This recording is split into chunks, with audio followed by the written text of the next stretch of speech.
Welcome to the Velkyn Weave, where a bunch of us nerdy artists, analysts, engineers, writers, and performers get together and play Dungeons and Dragons. So we play Dungeons and Dragons! Dungeons and Dragons! That's copyrighted, you can't do that. Well, the word Dungeons and Dragons is trademarked, but if this is your first time watching us, welcome to the Games Tavern. Don't forget to follow the Games Tavern on Twitch. It's free and supports the show and all the cast and crew. You can watch us live on Twitch, and all shows are uploaded to YouTube, typically 48 hours later, and eventually we will take the podcast world by storm. We'll get rolling shortly, but first, we have some announcements. Corey? Strap in, folks. We got announcements. Okay, for starters, remember, if you have Amazon Prime, you also get a free Prime gaming subscription, which you can use to support, this show. The cast and crew. Prime Gaming subscribers get access to more emotes and also access to a special subscriber-only Discord channel.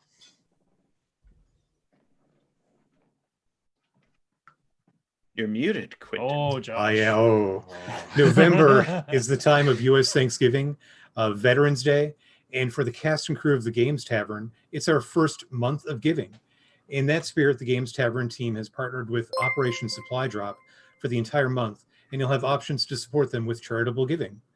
With over 1.5 million veterans served since 2010, we know the giving from OSD goes direct to the veterans that need a game or two while in a faraway and often dangerous place. Operation Supply Drop specializes in making fun where there is none. With your support, they will be able to continue that mission and give some comfort to those who protect all of us. And now, a colossal thank you to Overhead Games for sponsoring tonight's show. They're the creative team behind the Epic Character Generator. Epic Character Generator is an excellent tool for anyone who wants to create realistic character avatars in no time, instead of trolling the internet for a dull generator like I definitely have never done. You simply choose what items to display on your character, save as an image on a preset or transparent background, and use it in whatever way pleases you. You don't have to worry about lighting or finding a good selfie angle, as everything has been pre-rendered and post-worked for you. So creating characters are really just a matter of clicking some buttons. Check them out at overheadgames.com. Also, Overhead Games is sponsoring a giveaway, and they are giving away an Epic ePic character generator package tonight. Woo! Thank you. The package comes with the Fantasy Starter Bundle plus 3 free pack credit. The raffle for the package will begin at the break and will continue to take entries until the end of the stream when we pick a winner. Details on how to enter when we hit the break. The contest is limited, of course, to those in the U.S. and Canada, except Quebec. Sorry, Quebec. Cast and crew of the Games Tavern are also not eligible to take part. Please don't enter. Hot dog. Big thanks to tabletalkaudio.com for providing tonight's music, ambiance, and sound effects for the show. You can use Table Talk Audio in your campaigns by going to tabletopaudio.com and choosing from over 230 music and ambiance tracks. Number 234, Lush World Ambiance, was just released. Imagine yourself on some kind of lush alien world in which it's a perfect place for fantasy or sci-fi games. Also, 2 alternate versions available for Patreon patrons. Or if you need something custom, check out the sound pad and options to create your own custom sound pad. We think so highly of tabletopaudio.com that we are supporters, and you should support them too. Back to you, Grant. Well, let's get on with the show. And thank you all for the clear and consistent messaging of all these wonderful opportunity sponsors and amazing events going on. Definitely check out and support the Operation Supply Drop initiative. Excited to participate. So when last we left our intrepid heroes, they were just outside of Vraath Keep, a decrepit forest keep in the middle of the Blackwater region of the Witchwood, which is a vast forest, also known as the Snakewood. And the party had journeyed north from Drellin's Ferry, a small town which is under imminent attack from hobgoblin raiders. They know that a large force of hobgoblins is mustering in the region. They've heard rumors that the hobgoblins number in the hundreds and are currently attacking people as they travel through the woods. They met one Uncle Jor, a very large man of giant origin, who has led them through the swamp to the keep, where they intend to obtain more information about the hobgoblins' intentions and what they plan to accomplish overall. They also know that the clock is ticking for a massive airship filled with a large force of hobgoblins could be on its way to the region. We begin our story now in progress outside of Vraath Keep as our party begins to reveal their plan. But first, our monologues for the week. This week's monologue prompt is a battle I fought long ago. And we'll go in the order that you see our players on the screen with Jeff, or rather Rinian. Actually, we're a little out of order on the overlay. So we need a swap. I am Rinian. Quentin. My disguised self is really good. I was going to say. So let's Disguise check actually is go on though. point. We'll go Rinian, Bope, Doliris, Quentin, then Eldon. Well, Renyan doesn't often talk about his past, but when he does, it's usually something impactful, of course, and it somewhat surprises you, as most of what he's talked about is that his past was a non-violent when he was training as in the alchemist guild prior to leaving the mountain and starting his sojourn to find his path with Sylvanus. But he goes back to on that path and on his trek down from Mirabar into the Neverwinter woods. On that day, it just seemed that Timora was not with him. As luck would have had it, he crossed paths with another, an orc or a half orc. He wasn't exactly sure at the time. That seemed to be on its own sojourn, its own journey. And while they attempted to avoid each other, as fate would, or luck would have it, or misfortune, depending on how you look upon such things, it appeared that they were traveling in the same path, but this path was fraught with much peril, as one would find if travels into the Neverwinter woods. And unfortunately, blows came about from this conflict, as Rinian accidentally, we'll say that, destroyed a passage over a ravine that the half orc was about to make use of after Rinian had already crossed. Having some magical talent, he was able to get across and later beset Rinian deeper into the woods. And but being a spellcaster and Rinian more of a physical type, they were able to come to somewhat of a standstill without a real victor, as neither one truly sought to kill the other, but perhaps similar to the recent event with Tyrone or with Illrigger, it was more of a contest or just to see who was the better. And it was from there that Rinian came to know the name of Yero Earthshield, this half-orc sorcerer, who, upon that day also, seemed to find Rinian to be a rival going forward.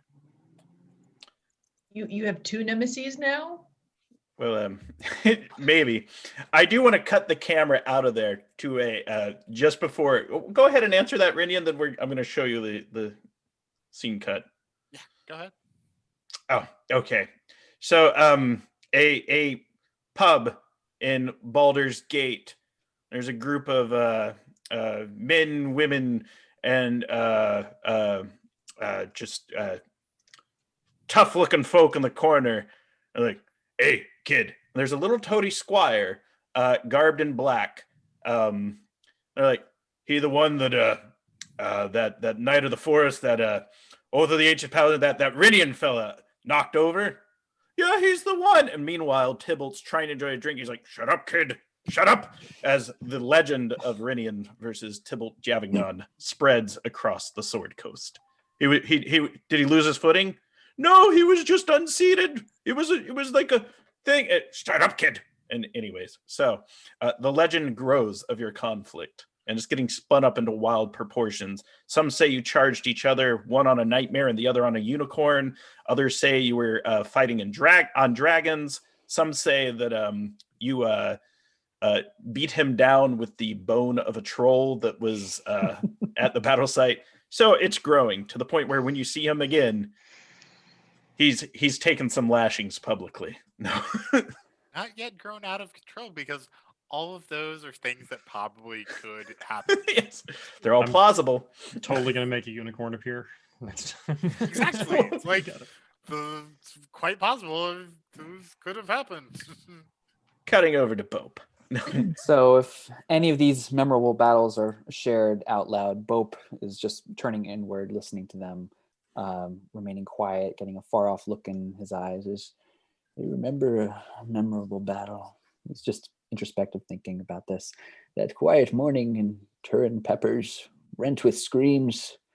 I stumbled out of my tree hovel with quickly clarifying vision. Saw my neighbor across the way exiting his own home, looking just as confused as I, when a horned behemoth landed heavily behind him, quickly removing the head from his shoulders. I looked beyond to see my brother, whispering some dark incantation beyond. Our eyes locked, and he ran. Why would he run? Why wouldn't he help? I called his name. I started after him when some leathery winged devil swooped down and nearly tore my arm from my side. I don't remember any more of the battle, but the scene that greeted me upon waking will forever fill my nightmares. It was the last time I saw my Penelope.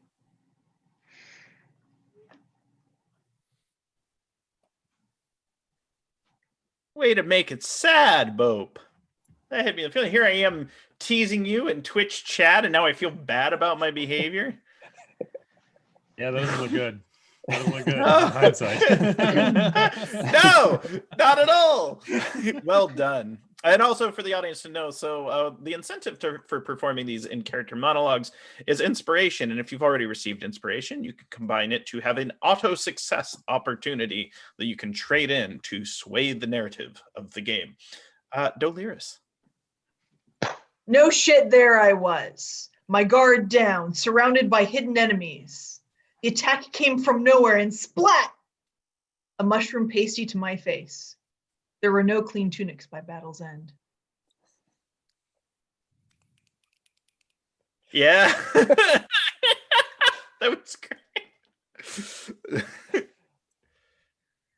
Oh, those clerics have food fight. That's one of those where now we know why you're friends with Blanche Lafayette. Oh yeah, man. Cool. We were on the varsity pie fighting team. Back in our varsity pie fighting days. Quentin. So Quentin had been operating in Sundabar with his family for about 2 years before the big war, the Silver Marches, kind of laying the groundwork to destabilize the area. And after the war was over, he was looking forward to settling down with somebody he had met, but his family had other plans, and he wasn't having any part of it.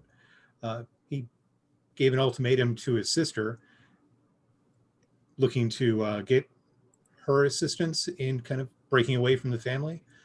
But when she didn't go for it, he turned her into the to Helm's Hold and the paladins there. Oh, snap. But it looks like she survived, because a decade later, she's back. Quentin prefers battles that don't necessarily involve daggers to the face. Words and a little bribery will work sometimes. Word. I imagine somewhere in Quentin's quote journal, because Quentin has a quote journal, is knowing it's half the battle. The other half, intrigue. And Eldon. So back in the day, out in the forest near the ranch, I was still quite a young man. Still kind of learning from Kerlia about what I could actually do out in the wild, in the forest, with whatever abilities I had. Well, I defend the Fae a lot, Tyranian, but there are some that do have ill intentions. They really are. Just how they are. You can't expect any different from them. That's their nature. And there was one little fella that was picking on my tutor. Was picking on Carolia in her tree. Little fella, real fast though, real fast. Dark hair, not very tall at all, and I'm not very tall, frankly. But could barely lay eyes on him for a second before he'd be off again. And he had it in his mind to, well, when I tried to stand up to him, make a right fool of me. Anytime I tried to pin him down, take a swing at him, gone. Moves so fast you could barely see him. And he's tripping me and poking me in the back, knocking my hat off my head. You don't knock my hat off my head. Don't touch the hat. But I kept going at him straight away over and over again. Till one time put me right on my ass, and I thought, God damn, what am I going to do about this? That's when I learned the value of a good feint. Because I'd over and over again come at him straight away, and he was expecting it every single time. Well, took my staff in both hands, choked up like I was about to swing away at him. I knew he'd be coming right at my backside that time. So, quickly reversed it, whopped him right in the forehead, plunked him right into the trunk of a tree. I think I knocked him out for a second. He looked pretty woozy. But, that was enough. Do what they don't expect every now and then, it'll actually get them.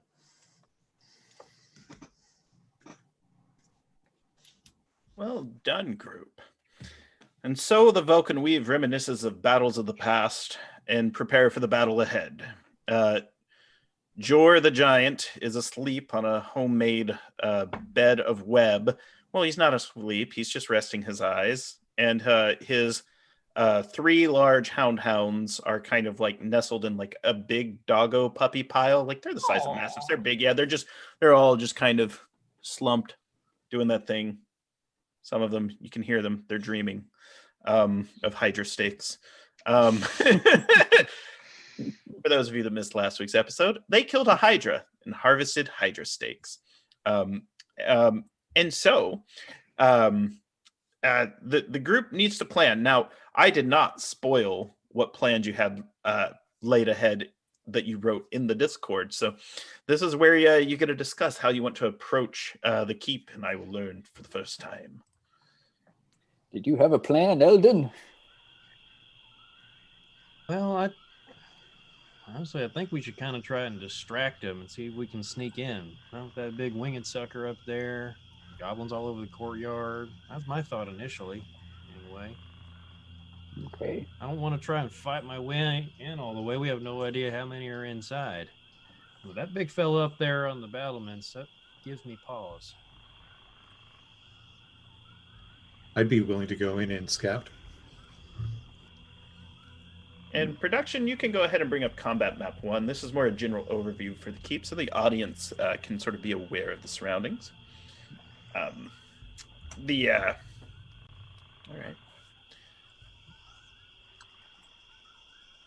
Good fella's a manticore, right? Is that what we figured out last time? Mm-hmm. Right. We really get to the manticore of the issue.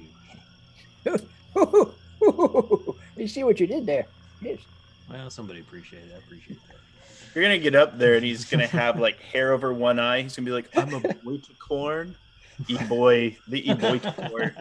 He's going to... I'm looking to get into Twitch streaming. Want to listen to some of his albums. His mixtape. He's made a mixtape for the group. Yes. Sorry, if we're not doing it. All right.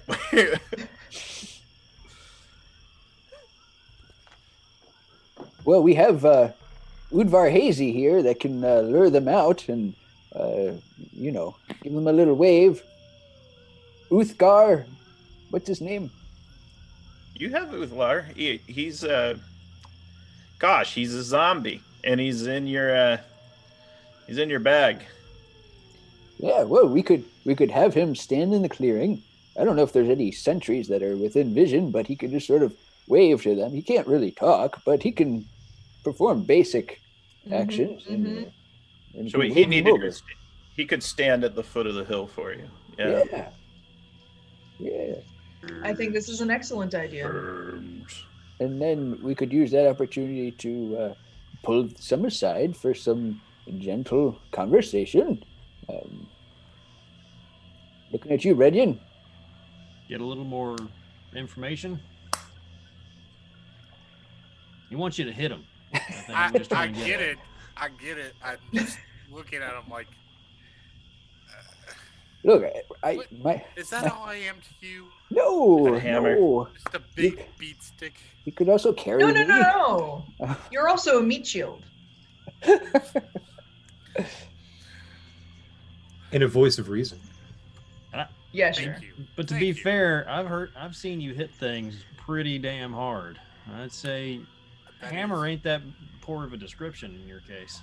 that You're is- also the face of the party. I can tell you moisturize. That is merely the influence of my patron.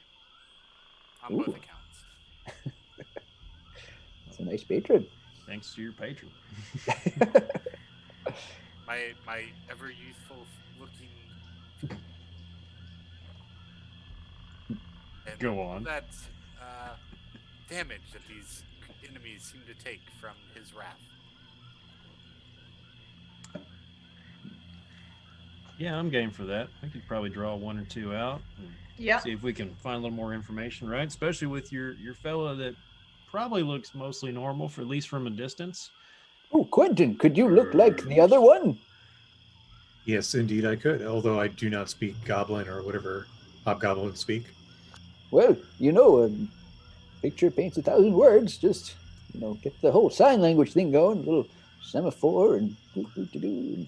Deception, fake a Tiamat, vow of silence. Or, tie something around my neck, makes it look like I got a neck wound. That's right. Ooh. Or you could like call some out and then wander into the other underbrush and wait till they follow you in there till they're out of sight. You don't have to do it there on the road or anything. Wait, you heard them talk for a while. You could probably copy at least the voice in indistinguishable yelps, Yes, indeed. Just like, I don't. That doesn't sound like pain to me. That was what was the other guy's name? Vrock. So there was Zor. I want to say Zor. Zros. Yeah, there was like Zros or something like that. Zor and Uthlar. I'm gonna double check. Let me Yeah, scroll down my notes. I've been too lazy to pull up my notes, but it's on here. I Zar. have. Zar. It was Zar. Zarg. There we go. Worms. Yes. I'm game if you are. Okay, so we usher Uthlar out of his den. I did re-up his spell, so I'm down a 3rd level spell slot there. So we're good for another 24 hours if he lasts that long. And I just give him the simple command to follow Quentin and to, when Quentin starts making movements, to also kind of, wave his hands in the air like this. All right. So Uthlar stumbles out and he kind of looks to you for the instructions. In character, just kind of, speak to. I imagine Uthlar is kind of like the Undertaker from WWE. He's just kind of like Dead Man. He's very tall, very kind of imposing. The eyes are rolled back in the head, and you just kind of like Dead Man. I imagine there's like a gong that goes off, gong, as he comes up out of the hole. Yeah. Like, okay, Quentin, lift me up. Give me a boost here. Okay. All right. Uthlar, here's your motivation. You're still alive, and you still work for these people. And you need help because you were attacked by some terrible people. Just the worst. Head turns to the group and just kind of looks over you all. Okay. Terrible So- people. You're there. You've got it in the headspace. So, His head spins follow- around like the Exorcist, like an owl. So just follow Czar's lead, and wait when he starts waving his hands, You just do the same as if you were in duress. And then follow him to wherever he goes. Quentin, I And imagine you'll try to lead them back towards us. Here, like you just don't care. Sure. You guys will be in the shrubbery nearby, Shrubbery. Yes. just off the path. Yes. And our goal, remember, again, looking at you, Renyon, goal is to subdue, not to kill. I know that's been a problem in the past for some people. Keep one alive. Got it. Yep, okay. All right, Quentin, you can put me down. Drop. Oh, Okay. I scurry into the bushes. All right. There is no So- Quentin, only Czar. Czar, describe how you lead Uthlar up the hill, and you can just sort of describe. So the hill's fairly long. You could get roughly like 30 feet away from what would be the front old gate. It's mostly collapsed. Anyone could just walk in. It's not like it's closed. But the zombie thrall is just sort of following your lead. Follow Czar. So I get up close enough to try and see if the goblins are still where the familiar saw them earlier, and I'm trying to get the attention of whoever is kind of working the gate. Doesn't look like anyone's actually working the gate, particularly because the wall's been knocked down. There's a lot of rubble. There are two goblins. There's two wargs, and the wargs are kind of rooting about. They seem kind of bored. And the two goblins, it looks like they're kneeling down and they're looking at something on the ground. They seem to be bickering about something. And one of them has a very large stick. And see, the one with the large stick stands up. He throws something in the air and he hits it with the stick. And he kind of watches. The other goblin seems worried. Then the goblin with the stick looks very disappointed, and the one sitting down raises his arms. They're playing a game the goblins play called Stick Beetle. They have a pile of bugs that they plan to eat. However, only one of them gets to eat it. You get to eat it if you hit one of the beetles the furthest. So, Okay, I can work with this. So I'm gonna. Terrible game. Me and Uthlar are gonna move closer to the shrubbery, because if they got wargs, they can move pretty fast. And the next time they hit one of those beetles, I'm gonna chuck a pebble back at them to get their attention. okay. Well, at this point, they seem. You notice that it looks to be that they're done hitting the beetles, and one of them is getting ready to eat a mountain of beetles. But if you check a pebble now, you will get his attention before he is consumed with, well, tormenting the other one mentally. Would you like me to roll for that? Yeah, so this I think this is a proficient ranged attack or athletics check. It could be dex or athletics. It's kind of like a shot put, kind of like throwing a fastball. Could be either. But I figure you're a proficient in throwing a rock. You are muted. Silence. So I rolled a 9, and I think if you add the stuff in, it would be a 15. That works, yeah. So it lands right in front of the pebbles, and they look up and they kind of see you down. Now the sun has set it behind them, and they kind of see you in the dark, and they're like, "Looks like Uthlar and Czar, the unbeatable duo that'll never be defeated." And then they kind of look at each other. Legendary heroes in their own right. We should go get their autograph. Don't ask them for their autograph. They hate what you do that. And they're kind of like mumbling back and forth in Goblin, which you may or may not speak. But the audience, that's what the subtitles say beneath their goblinoid language. They're going to go. And one's like, well, what about the wargs? And he's like, we could ride them. Then they're like, we're not supposed to take these guys out. If they get loose, we might have to spend all night hunting them down. They are ornery wargs. And so they're like, yeah. And so they kind of take the wargs back to a pen area, and they kind of put them in the fence. As soon as they start leaving, like, the wargs jump over the fence and are following the goblins, and they kind of shrug. So yeah, they're coming down your way. They're about 30 feet off, calling out in goblinoid. All this chattering, I don't understand anything. I look at Uthlar and I kind of give a shrug, like I don't know what they're saying. And Uthlar licks his lips and would love to eat the goblins, but he's essentially deferring to the loose commands Bope gave him and anything you lead him in. Okay. We're gonna, as they approach, stumble back a little bit to the edge line, and Yeah. once they get close, I'm gonna give the command for Uthlar to chow flesh, because they got wargs with them, and yeah, this isn't gonna go well. Yeah, so as they come up and they get there, Uthlar, you see, like it's one of those things. The goblins come up and they kind of look up. They look a little confused, and Uthlar just like goes down like a pig into a trough, just mouth open, just. "Ah!"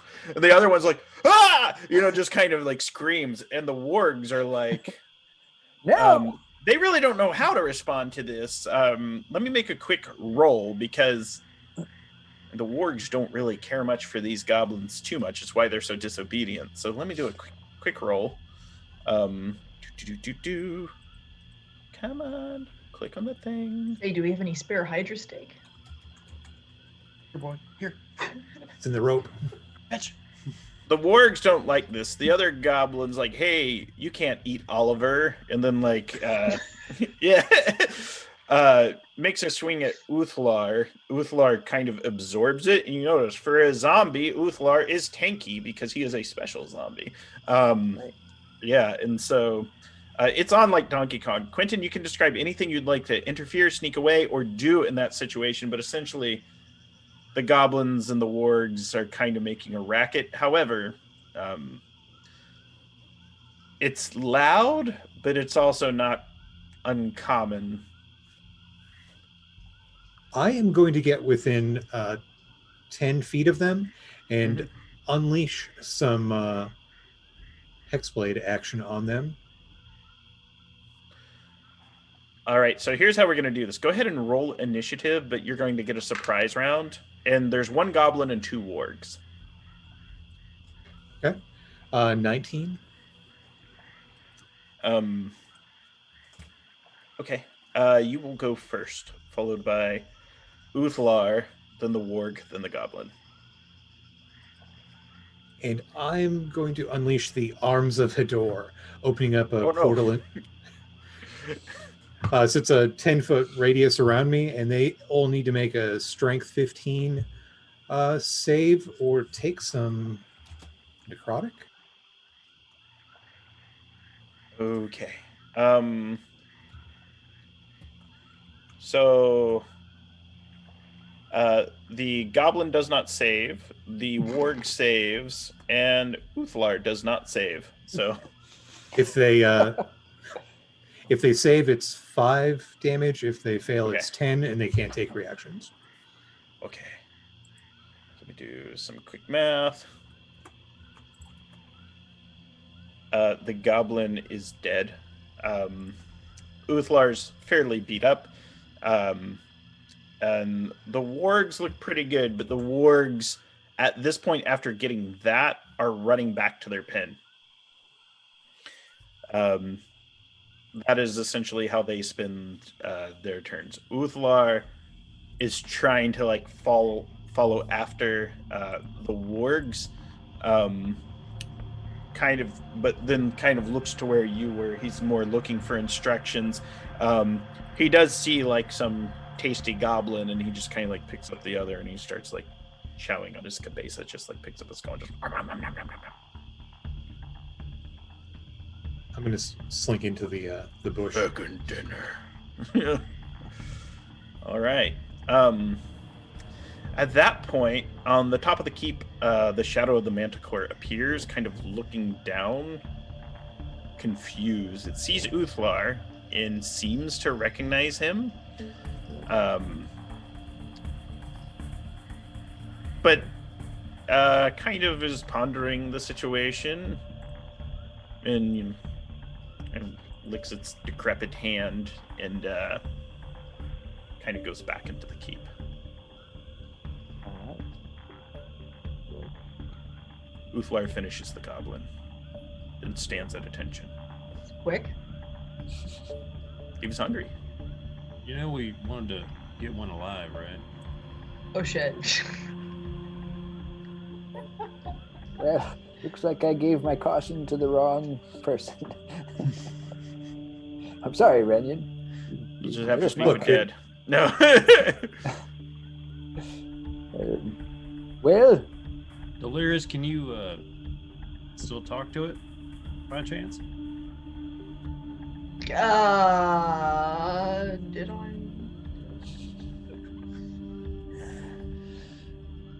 I wasn't. I don't think I thought I'd need that quite so soon. No, it's fine. No, I thought, yeah, no, it's all right. Just curious. I'm sorry. The wargs threw me. I'm sorry. yeah. Guess they don't talk very well, do they? Well, okay. How about when the way is clear, right? We just go in, quiet like, and. Well, there's still that big fella up on the battlements, the Manicore, right? What if we tiptoe? Weren't there more of them in the courtyard? You only ever see the two with your little fellow, your little flying fellow there, Quentin. Right. I believe there were only 2 goblins with wargs and the manticore that you saw. The rest would be in and below. Now's the chance. Yeah. Suppose so. If we're feeling super brave, try and sneak by. Well, the 2 wargs did go back up. Oh, Yeah. right. Do we have any more stinky hydra meat left over? We probably do. Big animal. You know, I'd say probably. Yeah, you have like a day's worth of hydra steaks left. All right, let's get it out of storage. That's our second breakfast. No. What are we gonna eat now? Warg Regular steak. Food food. Well, that that you must- can't smell through your pores the next day. It's If you're pulling out the hydra meat, you may have the warg's attentions. Like they may come to the edge of the keep and kind of peer out. I think that's an excellent job for Eldon, who can speak to the works. I'll give Eldon an Eldon-sized steak. dangerous. I don't want to confuse him. Make a nature check to see if you know anything else about wargs. Sure. 15. You know that wargs all they have their own language that they speak. Like warg is a language in Dungeons and Interesting. Dragons, and they also do speak Goblin. So those are the 2 languages they know. Do And some wargs know how to speak Common. do wargs count as beasts, or are they monstrosities? They are monstrosities. Oh. Yeah, I'm not going to be that good at talking to them. Though some know Common. They might know a few words, the same as these goblins might know a few words. I'm gonna roll a die to see if either of them do. Very good. I can give it a shot, but I'm not You've going to got have Team as- Dum Dum up there. All right. I can give it a shot, but I'm not going to be as good at those things as I would if they were like wolves or an actual beast of the forest. Those critters ain't.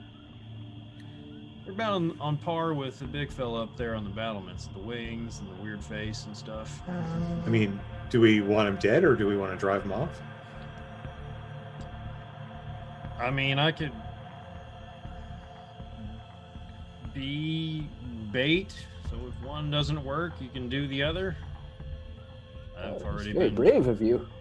Well, I've become accustomed today to being chewed on by large creatures. I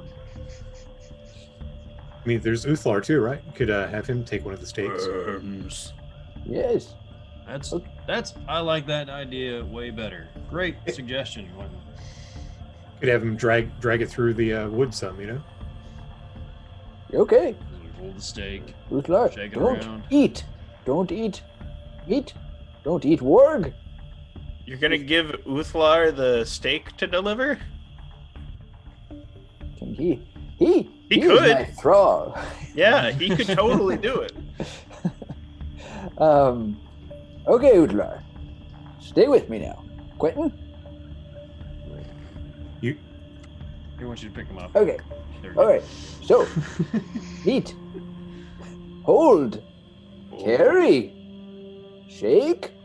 And then run. Take and shake. Yeah, he's taking shakes.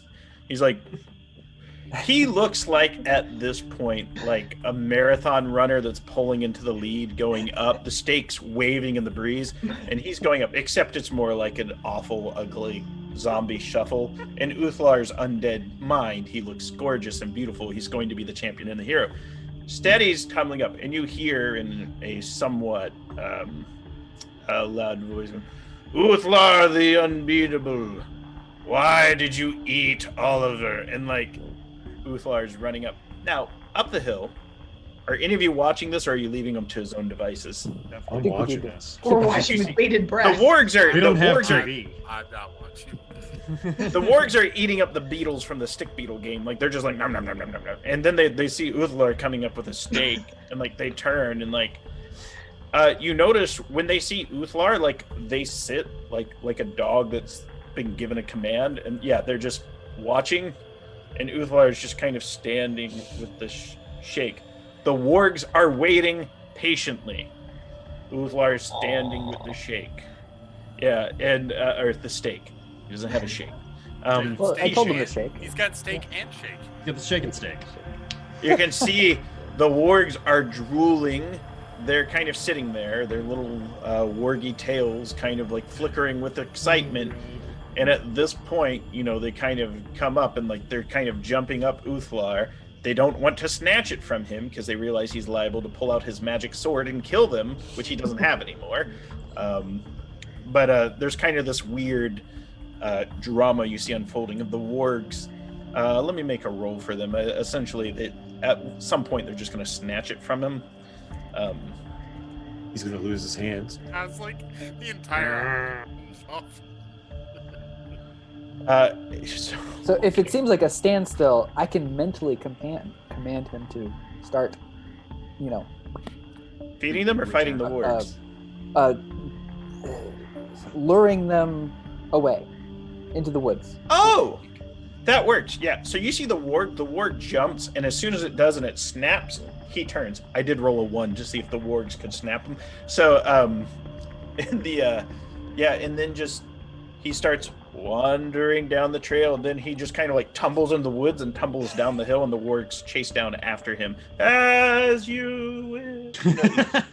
Going down with the stake, and yeah. So The way is clear, except for the manticore. apparently, yeah, the manticore's like, Uthlar, goes back to its nest. So the This is familiar a did really see it. nut curious manticore.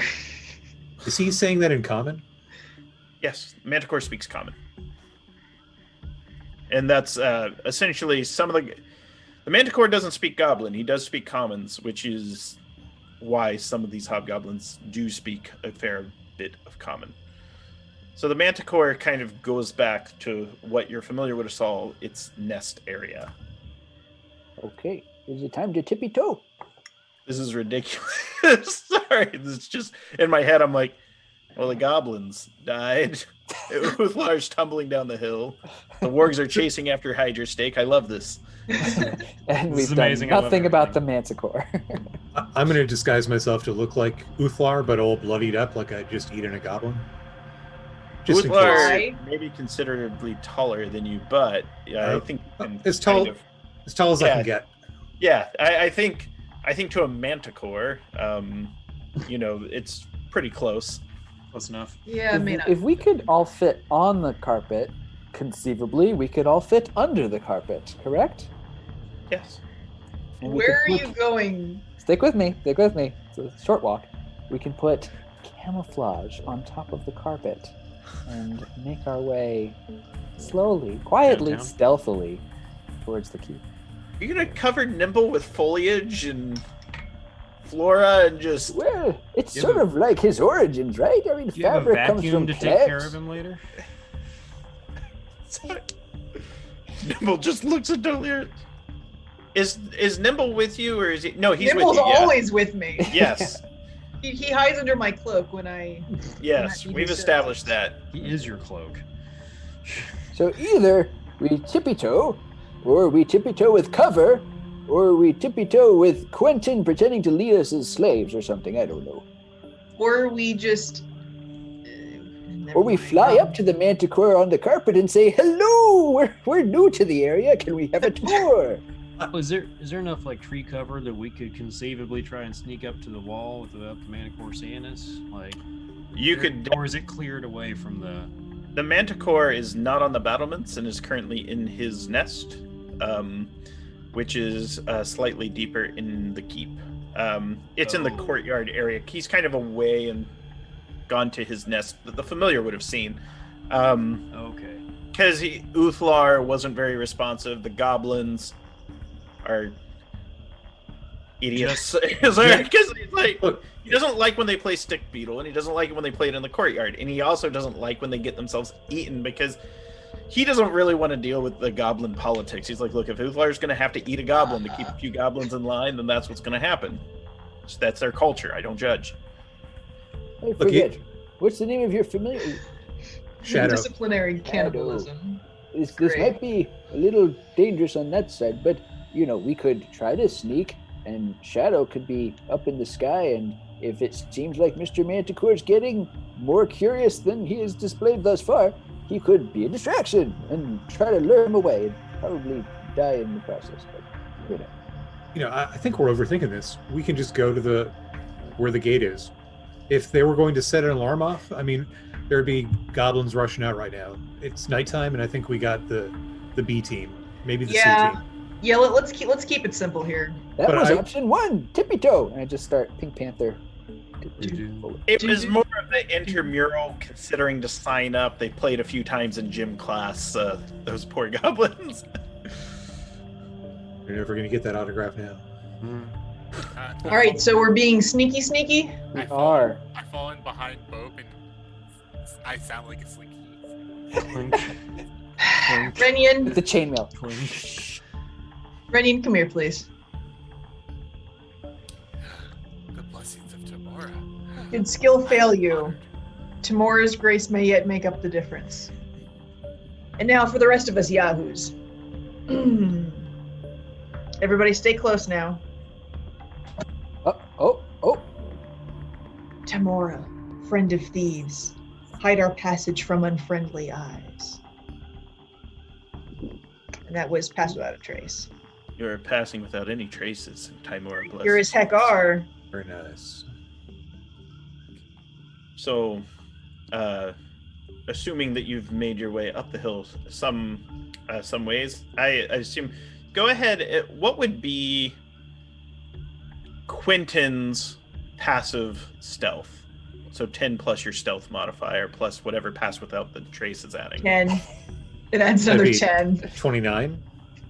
So we'll say if I roll higher than a 29 or a 24 in Renion's case, probably if he had less advantage, going off of passives, something like that. Well, the Manticore may know that you're there. However, this Manticore, no, Manticore staying in the nest doesn't. I guess with a passive perception of 11, We're so quiet right now. yes. I'm concentrating. Sorry. So One with the as, shadows. Do. as you come up to the, there's a you've come up to the ruined gatehouse, and the wooden gates that once stood here are completely obliterated. It's just a massive heap and a mess. You can see further into the keep in the distance, there is the bones of a massive forest giant that once lived here and is just strewn throughout the keep. There's passages to the left. There's several large boulders. There is what once was a pile of stick beetles that were eaten. And there is a shack that's closed. It looks to be made out of stone. Doliris, your passive perception kind of points out that it's probably not a very stable structure. However, there's a door on the front. Nobody breathes too hard on that. There's an overgrown path of weeds leading up to it and around it. And then there's tower to the north, tower to the south. You can see where they had a gated area where the wargs were. You can tell they easily could have jumped that piss poor fence. And then deeper in, you can see kind of a large nest area made out of bones, spikes, shrubs, bramble, where the manticore is kind of checking his nails. No clue that you're there. When we're passing through the gatehouse, I get my chalk out, and on the wall I chalk the Emerald Enclave symbol, and then the symbol for Tiamat being like hit, and then hit with a sword, basically. Shame. It's the goal. Noted. I mean, yeah, par for the course. Are these the towers that are here at the entrance? Are those front walls broken down like it looks in the picture there? Mostly in the front. A lot of the walls that you would see in the front are broken down. Yes. So will we see that door in room 5 leading deeper in? Listen here, Mr. Meta. So, as far as If not, room that's 5, fine. Just- I'd say you could go into the kind of broken down tower. There go. And it's important to note, remember, this is an adventure on a timeline. You are here after traveling all night, pushing the pace over several days, using a guide to get through the swamp, with large enemy forces on the move that maybe don't move the same pace as a pack of adventurers. So if the place may seem a little more hollow than expected, that is because you are ahead of their timeline. So it's either we go face the manticore or we start sneaking around in here. What do you think? I mean, facing him might not be the worst idea. Yes, Fine with leaving. may not be able to bargain with him. I'm fine with leaving him. So, a little bit of explore. Let's Yeah. poke around, see what we can see until he sees us. See if we can find a way down. Mindless killing for the act of killing. Well, this is an offensive. We're instead of staying on the defensive and waiting for them to come destroy the town, we're maybe making the first strike. This doesn't have to be just a fact-finding mission. If Yes, we have the but- opportunity to weaken their forces, we should. Yes, but the leader is supposed to be here. That seems a much worthier target than a manticore. So that's 1 point for exploring first. Let's do that. Fine with that. Let's see I what also we can vote see. to explore. I mean, I'm already upholding a spell slot here. Like, we may as well make use of it. Yeah. Oh, definitely. You're right. That's a good point. Yes, good point. If you want to go in through that southern tower at the front, you can. That room's currently empty. If you want to go deeper in past, essentially through the keep door, you can tell because of Doliris's perception that these doors won't collapse in here. They seem relatively stable. These things are important at the keep. Sure. Yeah, Forward. keep digging around. All right. As you go deeper in, you open the room, and there is a group of hobgoblins in here. They seem to be talking amongst themselves. They all are clad in armor, and they have a red hand. The door opens, and they turn and look, but they do not see you immediately because of your sneakiness. So they see the door open, and they might be thinking maybe there's goblins, maybe the manticore. We don't think the wind would blow that. but they do want to investigate. They do not perceive your presence yet. What do you do? Last invoke fireball. How many of them? Sorry, how many of them? There are 4. There are 4. Is this is a stone structure? Yes. Hell yeah, throw in a fireball. So here's how this will work. Go ahead and you're going to have a surprise round. Oh, go boy. ahead and roll damage for that fireball because they never saw it coming. They sure didn't. They sure as heck didn't. And so essentially these 4 hobgoblins. How fast the fireball travels? Like, does it like just come out of nowhere as a pop, or is it just Like, automatically just he wants to know if he can see the realization in their eyes right before they get incinerated. Yeah, yeah. I didn't roll 4 6s like I did last time, but it's pretty close. 33 points of fire damage.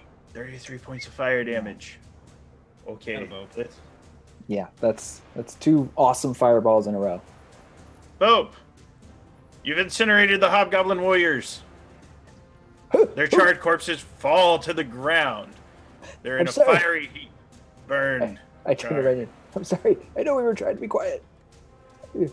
Yeah, it goes off and there's a flame. You hear movement outside. Something got the Manticore's attention. Quick, into the room! Into the room! Nothing to see. Everything's still on fire in this room? No, I mean things burn, but like they're Just the mostly it's like corpses. Uncle Owen, Aunt Beru, hobgoblins. wow. Okay. Why? I'm gonna go join the rebellion and fight the Empire. I'll disguise We are myself. the Empire. Okay. So the Manticore is making its way over. Do you go deeper or do you stay here in the southern tower? Go in, think- go in. Yeah. I think I got this. My favorite part about this right now is like a lot of like the grunts up here on the top level are like they're very flimsy. So it's just like fireball, and then they're all dead. Then it's like, all right, sneak around. Hey, sneak. Yeah, there could be like 50 more out. I'm just like, shut up! I'm trying to concentrate. Yeah. So you can go out through the door to the west. So there was a door, so you would be back into the courtyard if you'd like, or you can lay low here, or you can go back into the south tower. Yeah, let's lay low in this room for a second. Yeah, See yeah. if anybody comes in, right? Yes. Yes. I crawl under a charred table. I mash myself in a corner. The essentially the door to the west opens. Manticore sticks his head in, looks around, sniffs the air, sees. Now you've never seen a Manticore's eyes widen, but he looks. Manticores are not highly intelligent. He's just like, ah! And then he kind of looks around. See him kind of scrawl in, breaks off an arm, puts it in his mouth, and then like sneaks out. He likes his food cooked too, alright. Terrifying. Put the dagger away. I gotta stop hanging out with you guys. I still feel like we should cull the forces if we can. I'm sorry, I'll try to. I You can culled tell. 4 of them I and can 2 tell. goblins. There was some culling that occurred, and there's some wild wargs in the woods now. And They're going to kill women and children, so. this Look, is- Because men just don't matter. They're just as squishy. well, they're going to kill men too. I will Oh, note that they man. killed a whole heap of men whose bodies you noticed on the way up to the keep. that's true. Let's keep searching, and then once we're satisfied we found, dragon info or and whatnot, then we can start working on counter activities, and then get out of Dodge. So they were in this room here. Were they doing anything? Like their plans out, or were they just hanging out like if this? They was were their in the fun middle of a conversation when they got fireballed. Just stand around talking. It was There wasn't, probably in Goblinoid. We wouldn't have been able to Yeah. stand yeah. it anyway. Well, Thank- some military groups stand around and talk. Others gather in, their room next to the South Tower and need to come up with some plans or some shift changes. However, no conversation was heard. They did notice the door open, and then they were incinerated by a fireball. Did we just take out the It's not like they're Hobgoblin hanging out, command like- staff? Are The there any Hobgoblin command staff would have lapels? died that quickly. Oh. So I'm gonna get a handful of These were not salt. watchmen. they were up to something else. I'm gonna get a handful of salt from my Heward's Handy spice pouch and do the Emerald Enclave symbol like over their bodies, kind of the center of the room. Oh no! Manticore comes back, dips the arm in the salt. Thanks. Downs a shot at tequila. Quentin, as I sit here concentrating on being quiet, I have a thought. All of these people that you're framing are going to eventually track it back to you, and then I'm going to be in trouble. Why would you be in trouble? Because we associate together for reasons I don't fully understand. I mean, by the time they Good come looking question. for Quentin, I'll be on to my third identity. But that doesn't help you. That You're right. doesn't- That really doesn't. You see the light dawn on him when he's like, oh yeah. Look, I mean, the Emerald Enclave. I'm just continuing the thing we started back when we let those hobgoblins go. Yeah, but the Emerald Enclave, we're good with them. Why are you setting them up to Making take them look like heat from us? badasses. Yeah, they gotta deal with them Giving anyway. them some street cred. Okay, I guess that's one way of looking at it. I'm not sure I fully endorse this course of action, but I can see where you're coming from. I mean, alternately, I could just do the Velkyn Weave. Come get some. You know? How about you just don't put it on anybody and it'll be a mystery? Where's Just, the fun in that? Intrigue. Artistry. Randy, I know you didn't just say that. I think that was just Jeff. Who's Jeff? Yeah. Who said that? All right, so are we going further into the keep?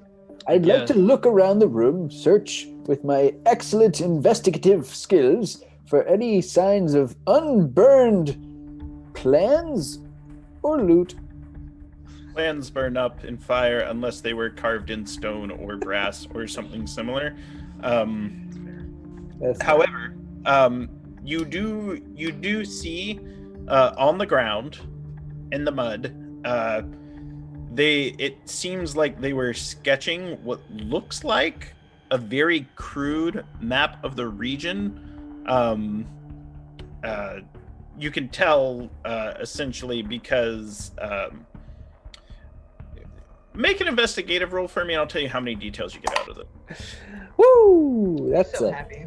3 plus 7. Oof. A 10. Here's what you can tell. Based on the basic ranges of points, this seems like a close approximation to where Drellin's Ferry would be, where the keep would be. There's another point further north, and you can make out that they're kind of using X's and O's for of different sizes. Your biggest guess would be that they're trying to keep track of movements. There's also, you can tell lines going down 1 2 3 4, then cross 5, 1 2 3 4, then 5. However, it looks like on it goes 1 2 3 4 5, 1 2 3 4 5, then 1 2, and then they circle that. So it's hard for you to piece what all of this would mean and discern. Your guess is they're keeping track of something in intervals. On the 12th number is most important, and they seem to be tracking their movements through the region.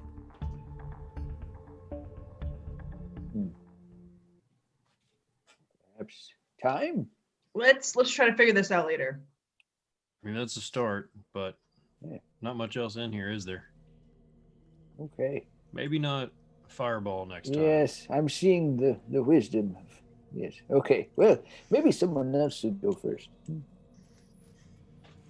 Sure, I'll lead the way. What do we have left on the ground floor to explore? I mean, So you can go out the west door that the Manticore poked his head in. You would know that would lead you back to the courtyard. And then you can see there is another room across the way. Part of the walls are broken down. And you do see a lot of movement in there. And there is a large shadow kind of moving about the group that is in there. They seem to be in the middle of a big discussion. I'd like you can to hear their voices. To send my familiar over there to invisible raven form to kind of perch on the wall and see what he can hear. Okay. What languages does your raven common, speak? infernal, and everything that I speak, since Okay. I'm telepathically linked with it. What languages do you speak? Abyssal, Draconic, Elvish, Primordial, Undercommon.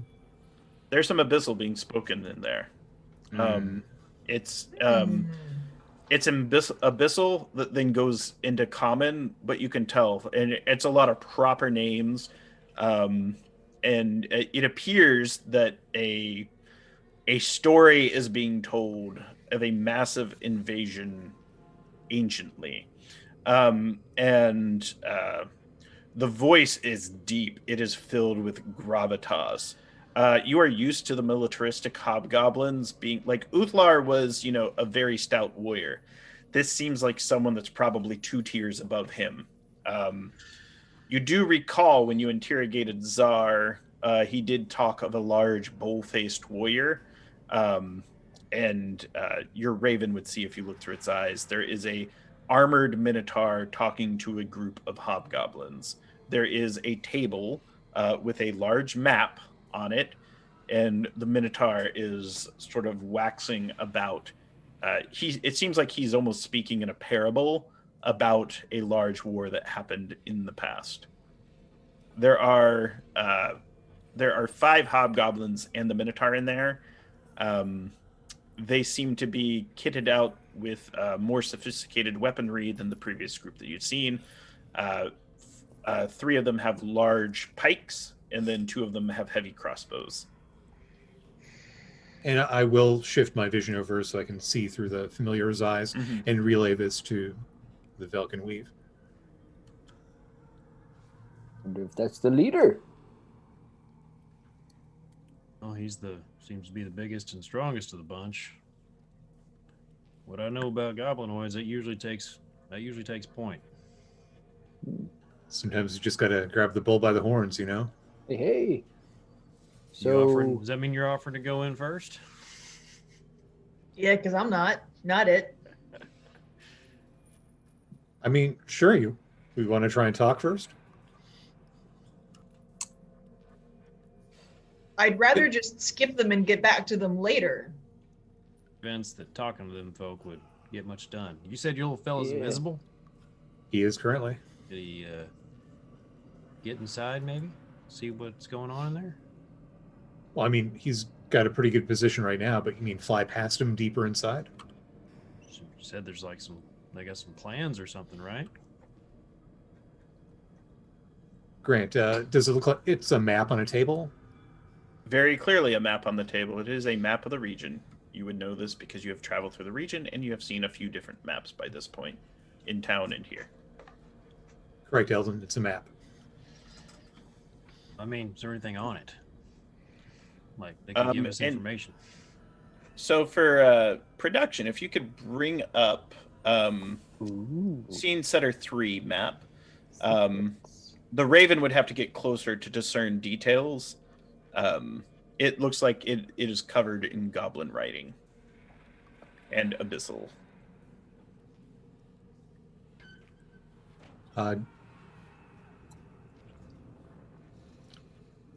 Delirious, can you give your blessing to the familiar if I bring him back here? Yeah, So it'll. Bless the imp. Hold on, let me make sure that I think I can just keep doing it and it just goes away from Yeah. whoever had it last. Yeah. I just want to make sure. I'll draw a shadow back to me as an action, okay, I can just keep doing it. and then with him in my hand, wait for the blessing, and then send him out invisible again. Just to cover all bases. Value tomorrow's grace may yet make up the difference.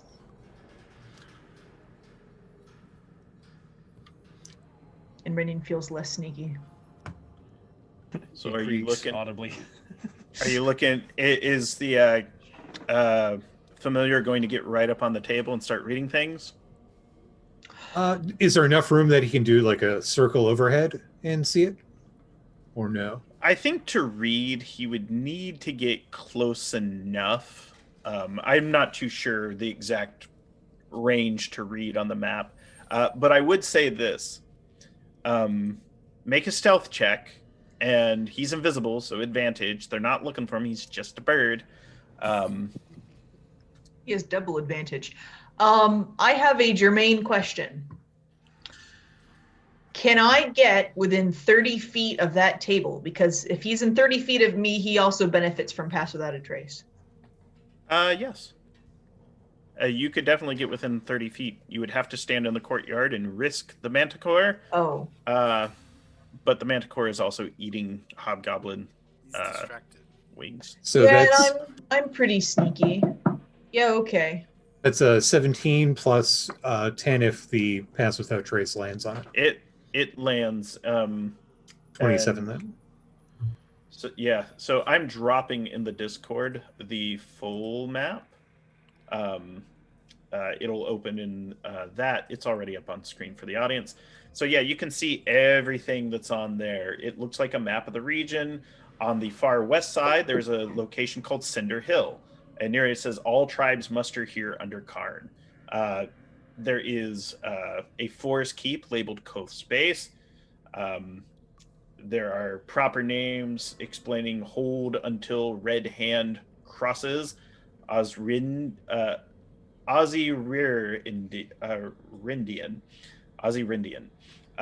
Hold until red hand crosses. You, Dragon Scholar, understand that is a draconic name for a dragon. Ooh. Yes. It's not good. So that is written beneath hold until red hand crosses. Drellin's Ferry is on there. It says attack day 5. Can we use Dwarf Bridge? ? There's an arrow pointed south that's labeled Ghost Lord. It says death to humans. There is another town, Tarleton, that's labeled attack day 12. And you can see sort of going across, there's other towns that are labeled not worth burning. And it seems to be days, large, all tribes muster, and then specific targets all the way across the region. Also, there's a crude drawing of a goblin killing a human, the human's begging for mercy, and the goblin's going, ha ha. So I'm not a cartographer, but I'm a calligrapher, and I'll get out my paper and write down as I'm looking through, the words and stuff, and then just the crude map contours. Mhm. Get as much as I can. You're like, look, this is just a Photoshop brush I downloaded. These trees obviously are not to scale, but It's crude work, but apologies. A lot of proper nouns on here. A lot of named people. A lot of plans went into this. Man. it is very clear that they're planning a lot. So yeah, you have all of that. Now you're across, and there is currently the Manticore, a group of hobgoblins. Everything they seem to be pointing to is a much larger mustering than the 5 or 6 of them in that room. Once I have it down, I'll summon the familiar back. And Delirious, if you want to get Rennian stealthed up again. It is done. Super silent during that whole thing. Bless you, my noisy child. I'm pretty sure you can't see me. Okay. So Sorry, go ahead. with Blanche, she was out here and some dragon stuff was sent to her. Was that the situation? So Blanche was out here at some point. She was given the map to get to this keep. At some point, she was held captive by hobgoblins, and at a different point, she escaped. She suffered great wounds escaping from this keep Okay. at some point. And the map, she gave that to us. Is there anything on it? You know, like squirts None and of lemon? this stuff. None of this stuff. What about here's how you get below, or just it was pointing to this keep? Okay. Yes. In fact, what we can say is Blanche would have told you where she was held. So she would have told you that on the western side, let me pull up mine, similar to the room where the Raven was in, she was taken below. And after she went down below, she holed up in a wine cellar. And then she was met with great opposition and needed to escape. So maybe that isn't the way we want to go, because there may not be other ways out. Seems like. It seemed like they had her cornered. But she was by herself. True. So what is our goal now? We've identified some sort of leader here. We don't know if it's Koth or Karn or Tiberi or whatever. I don't know. There were a lot of names on there, but the Red Hand. But do we want to take him out while he doesn't have significant reinforcements? Do we want to find some artifacts, right? I assume we need to go through them to find artifacts. Yes. Suppose so. Just kind of depends if we think we can take this whole lot out after the day we've had, frankly. That's true. I don't know a lot about Minotaurs. Manticore out there, a bunch of heavily armed hobgoblins in there. If we get into fight with you, then the other could come running. Yeah. Well, we could do a lot in a few seconds. Seems like both would be... We'd probably have to fight both at some point. I don't know if we can get one without the other, unless we literally just, hey, Manticore. Could we? Screw. Yeah. Are the group of hobgoblins and minotaurs, are they immediately on the inside of that room, or are they in another adjacent room? They are there. They're in that room. They are they're essentially looking at the map on a table, and the Manticore is sort of waxing, and you can tell he kind of has like the respect and attention of the hobgoblins. This almost seems like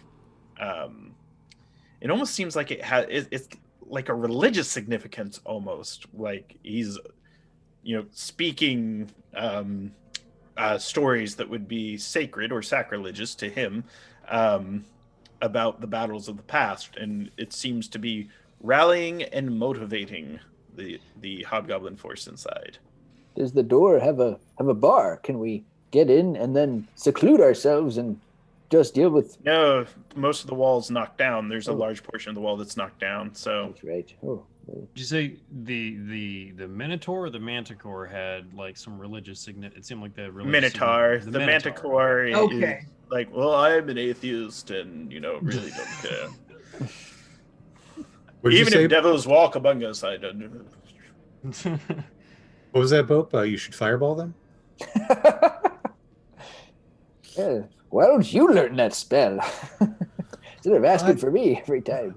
I walk a I different wonder path. how wise the Minotaur is. We should just ask that Manticore to take a break. Join us? Join Either us, or. or at least, hey, take a break. You don't want to be a part of this. Well, I would- speaking of taking a break, at this Hey! point, it looks like it's a good time to take It's a that short time, break. huh? See what you Yeah. did there. So we'll give you a second to catch your breath and decide. So don't forget, we're going to go on a short break. Don't forget to ask character questions by typing in question in all caps, followed by your question, which character it's directed at. And Corey, why don't you tell us about the giveaway? Hey, so to enter the giveaway, please type !epic avatar, one word, in the Twitch chat to enter to win an epic character generator package with the Fantasy Starter Bundle, plus a 3 free pack credit. The raffle for the package will be drawn at the end of the stream when the winner is drawn and announced on stream. Sorry, this raffle is, again, only for residents of the United States and Canada, except Quebec. Laws. Quebec knows So- what they did. So please enter accordingly. Yeah. Josh, tell us about the Patreon. Gosh. What? One moment. He's building up suspense for the Mr. Patreon. Heaven. The Paging Mr. Patreon, Heaven. you say? Well, the Games Tavern Patreon is live and a great way to support the show. Every Friday, patrons get to see special behind-the-scenes content and also get special access to other awesome content like DM notes, maps, and behind-the-scene videos. Latest updates include an early interview with Mac and Reed from the archives and a new Unsealed Mine battle map for use in your games, plus video highlights and a bunch of awesome stuff. Just check the Patreon link in Twitch chat or the Patreon panel below. It's patreon.com/thegamestavern to get your hands on this amazing content. Nice. And finally, if you missed it at the beginning, before we head into break, we want to remind you that November is the month of giving. Starting November 1st and going through the month, the Games Tavern team has partnered with Operation Supply Drop. With over 1.5 million veterans served since 2010, through their supply drops providing video and tabletop games along with other items to those in need of support, we know the giving from Operation Supply Drop is going directly to the veterans while in far away and often dangerous places. Operation Supply Drop specializes in making fun where there is none. With your support, they will be able to continue that mission and give some comfort to those who protect us all. See the charitable link in the chat and give what you can. And we shall be back shortly. On.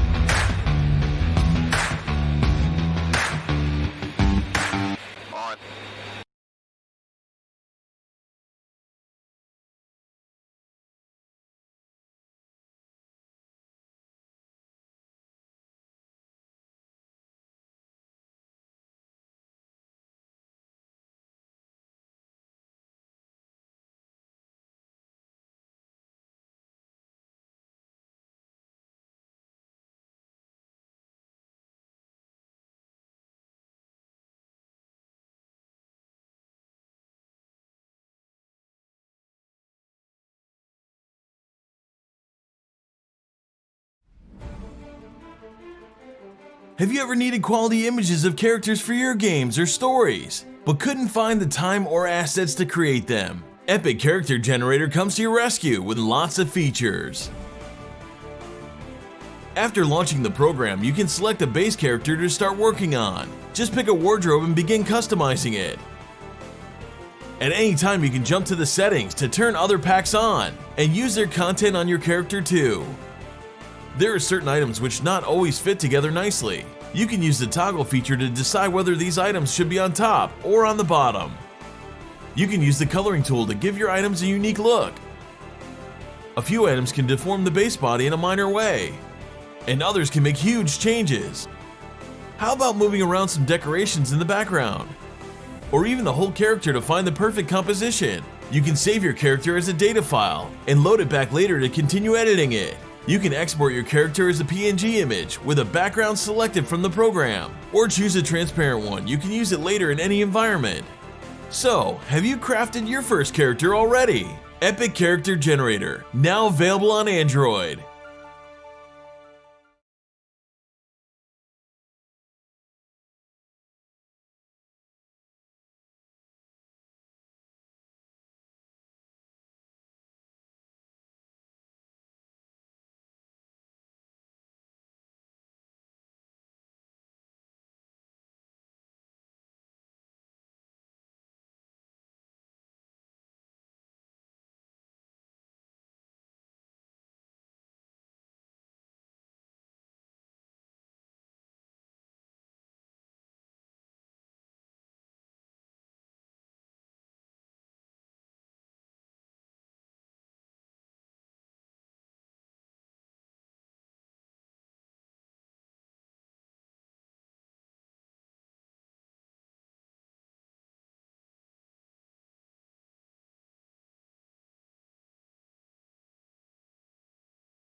Hello and welcome back from our break. Yeah, I guess we're musical. Yeah, so we had a question asked during break, and this is a question for Delirus. So does Delirus think she is going to be left holding the bag when all of Quentin's schemes collapse and he vanishes to assume a new identity? I mean, the way that Timora favors / does not favor Dolores, that's exactly what she thinks is going to happen. Yeah.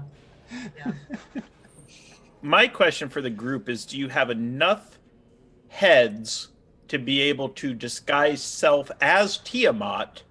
And Well, no, hold on. You may be onto something here. Tiamat has 5 heads, right? It's true. 5 adventures in a trench coat. All we really need to do is use the disguise kit to make each one of us look like a dragonborn of a different scale color. And then we just huddle shoulder to shoulder. And then, put some magic in there and we got it. I'm about 3 feet 2 inches. I don't know if I can pass as a dragonborn. You know how many sequins that is? Or That's we what do they the made. dragonborn thing. Some of us can be short dragonborn, whatever. And we do we're Tiamat's prophets, a la, Bad Horses Cowboy chorus. About the Bad horse. Tiamat. Question for the group. Is Pass Without a Trace still up? Yes, correct. I think it's Yes. an hour. Is that 10 minutes or an hour? It goes an hour with concentration. Mm-hmm. And so you're currently concentrating on that spell. You are currently in the room with the charred hobgoblin remains primarily, correct? The room Yes. where it happened. And there, did we establish that Delirus had moved to the courtyardish area? You would still be hidden. No one sees you out there. In order to get Pass Without a Trace onto the Raven, correct? Yes.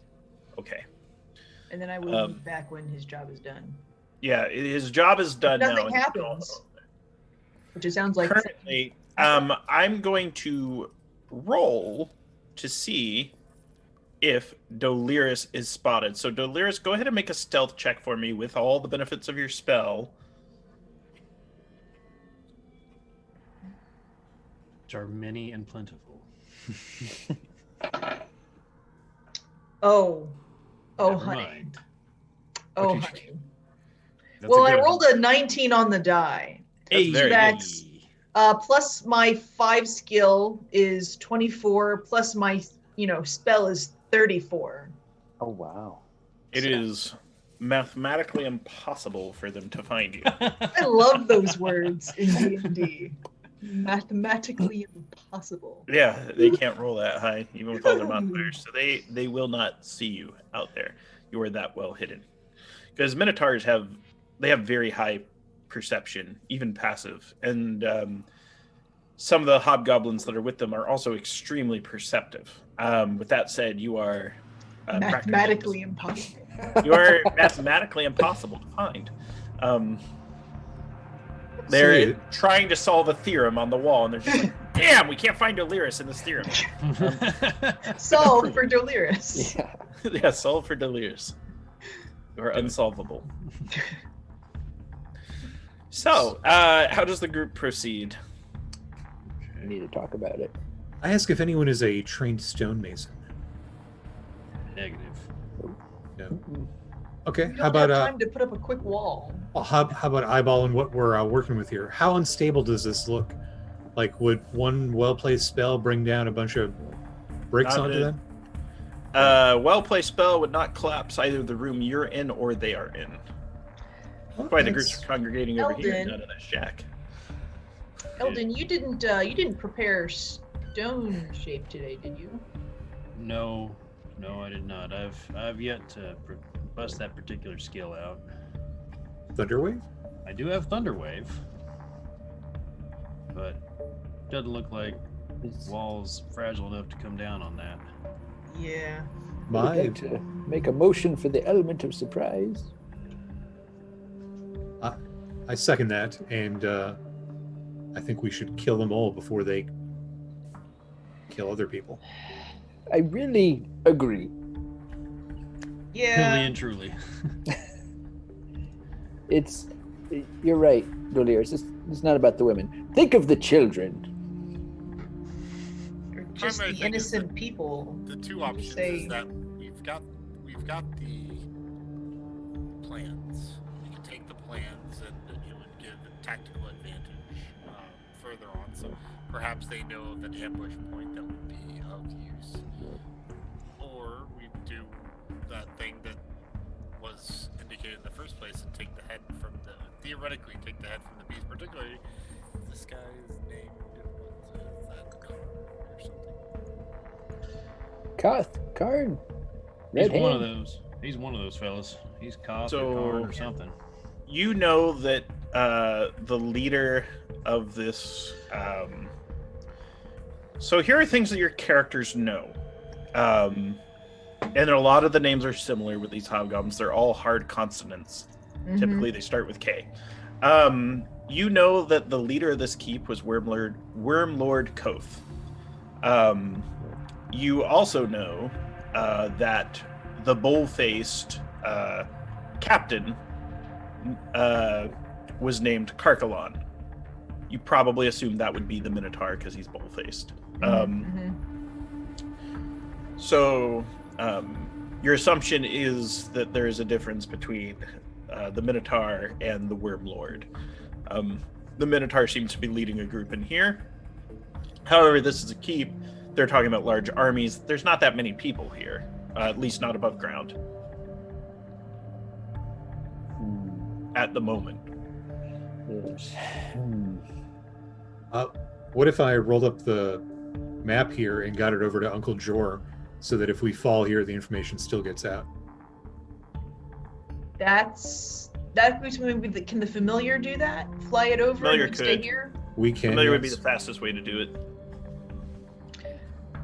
I have a question about our double inspiration. Can we use it to make an enemy fail their save? Nope. You can use your double inspiration to auto succeed or to give yourself advantage. You can't use it to impact them because they already have enough Curses. trying to fight a bunch of heroes with magic items and stuff.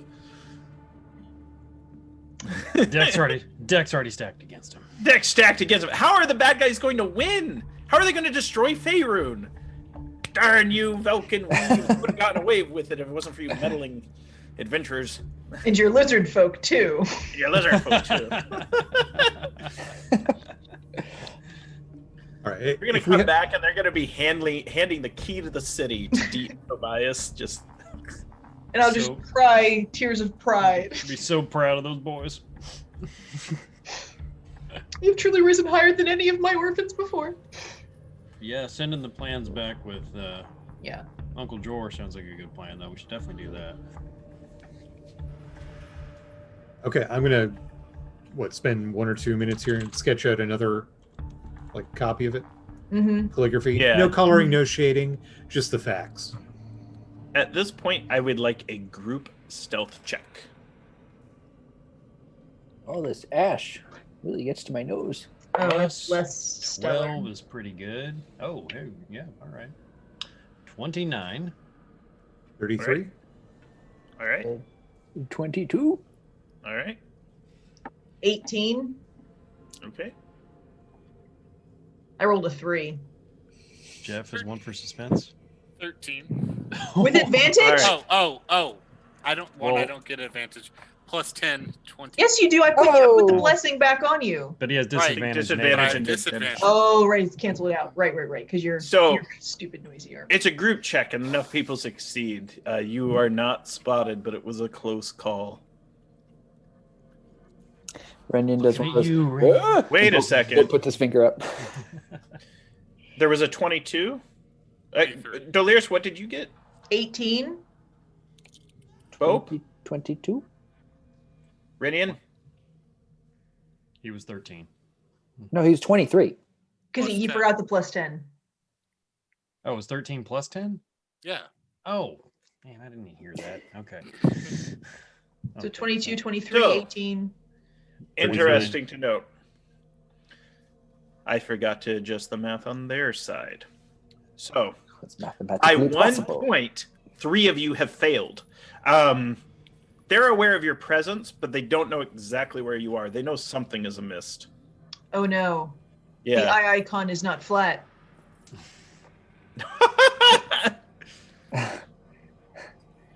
I Oh no. I take off my insignia of Tiamat that I took off of Czar, and I just mage hand hold it in the air, get ready to, sort of Yeah. spook them out. And I apologize for that on my side too, because I was like, I'm just hearing numbers in the 20s, and I'm like, wait, I'm like, they're at 24. It was like, so they're all right. So you do hear some mustering. They're not too sure what's going on, but here's what they know that they can kind of discern. It's okay if you all know this. They know that the goblins aren't where the goblins are supposed to be, nor are the wargs where the wargs are supposed to be. And their buddies that were supposed to check in on them after they finished their private ceremony have not shown up yet. So No reason. yeah, so they are highly suspicious at this point. Should we just hide in here and ambush them when they inevitably come looking? So they can throw a fireball into us. Eh, Sneak out back around to the tower exit and get them in the open. I don't know if I want to be in an enclosed space with a minotaur. Yeah, maybe we should have some distance in the high ground. But there's some cover from the manticore being Oh, that's in right. a small room. Oh, you're right about that. I mean, fella. kind of. It doesn't have a direct shot from across the keep. Pick them Actually, off as they come in. Well, we do have quite a bit of ranged ability for this party. Maybe we are better off, foregoing cover from the manticore in order to have the high ground and some distance from the bad guys. We should attack now. Just like rush in or ambush them when they inevitably come to our place of. While they're Hey. still grouped. Yeah, well, they're still grouped. Open up with a fireball and then... Is that Wait. all I am to you people? No, but it is a very useful ability. And you enjoy it. Listen. Don't tell me you don't. You're what we refer to as a playmaker. You have a role. You're a role player on the team. No pun intended. Okay. You're the person we bring in to shoot the 3-point shot once per game in the 4th quarter. I'm kidding, but Twice. I mean, what's your plan? Kill them all and don't die. Fireball, Yes. mop them Oh, up. wow, it's really refreshing hearing from you. But it is. Okay. Guess we're all on the same page. And look at Renyon, right? That upon destroying many villages, I see not the point in stopping them. Right. Okay. I will tell you that you all know this is not innocent. Every dead body you saw on the way up here and in the towns, these are part of the group that are just murdering people in the region. Yeah. Mhm. I We mean, do their, this- their map said like, I'm sorry, Yeah, this is just- like death to humans. No mercy. Yes. We do this for every innocent murdered merchant. We do this for the Emerald Enclave. Yeah. You keep using that word. Do people want to get into position, or am I just starting us off with a bang? I can tell you this. As soon as the door to your place opens, I need everyone rolling initiative. Yeah, that's fair. Because there they're having like the a- exact same conversation on the other side. They're like, do we get them while they're grouped up? I don't know. We've got range on our side as they look at their heavy crossbows. What about a fireball? Is that all I am to use? Says Wormlord Cove. To the anti-party. There's not like a window to see in there with, is there? They have an open wall that you could get through. You don't have a window in your room. You just have the door. All right, then I don't think there's any point in jockeying really for position. Just kind of open the maybe Renyon flings open the door and then With that said, oh, you're back in. Doliris left the yes, courtyard. yes. All right. I had no intention of staying out there testing. All right, folks. We're gonna need some initiatives. Initiatives. The Minotaur will probably be going last. 13 full for dinner. me. Do Lyrics get the full cleric initiative? Dolores got the full anti-cleric initiative and wasted one of my Ooh. natural 20s. Oh, Oh the boy. rogue Ba, ba, ba, initiative. So that's a 22. 22 for me. For these times, you need to get some type of like debuff or something to like stick on people at the beginning. Your mother 18. was a hamster. Oh, I got 18 as well. Or buffs. Buffs work too. Buffs are nice. +3. Are you +3? Same. You guys are Ah. +3? I'm tiny and deceptively quick. For his Oh, right. You guys have high dex. What did Okay. you have, Bope and Quentin? 18 to get altogether. So Bope at 18, Quentin 18. 18.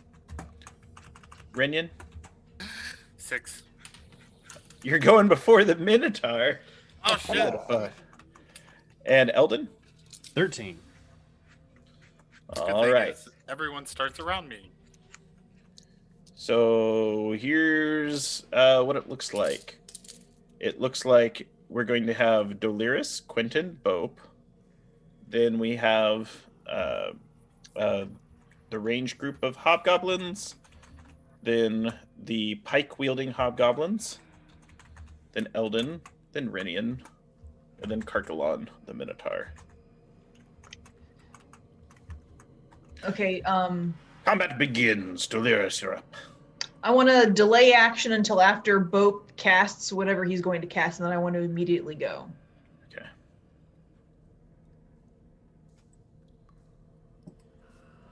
And Bope, for this purpose, if you were to fireball, you can cast it at a point. It would, if you don't see anyone because they're hiding and they're, trying to use cover at their windows. If fireball hits in that room, it's going to probably hit all of them. Yeah, I'm looking at it. It's only Not a Yeah. big room. Yeah. It's only 6 inches.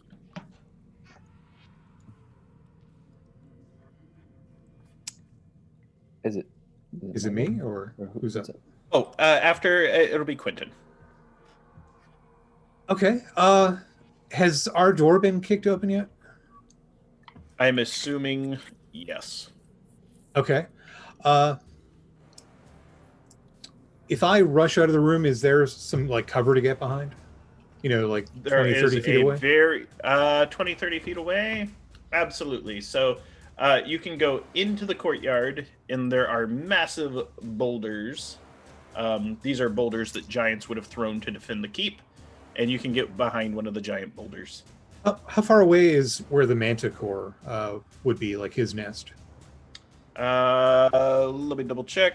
The manticore would probably be a good 60 feet away, 60 to 70 feet away. Okay, and was there any cover near that? Like, could I? Here's what I'm thinking.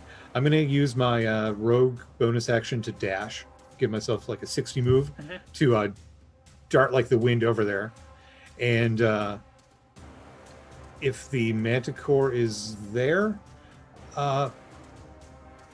try to persuade him. Right now, I think I still look like Uthlar was the last thing I think I said. I disguised myself. Mm-hmm. And to the best recollection of his voice and the common we had, Yeah, we need- this is happening in real time. You're running Yeah. over there. The manticore sees Uthlar bolting. What? the Minotaur and the Hobgoblins have betrayed us. They need to die. Okay. You'll be well rewarded. Make a deception. I'm glad you said that. With disadvantage. Well, you look like Uthlar, so it's straight roll. If you said it, we didn't hear. Quantos. Spacebar. That's an 18. Sorry. An 18. So let me roll the manticores on the site.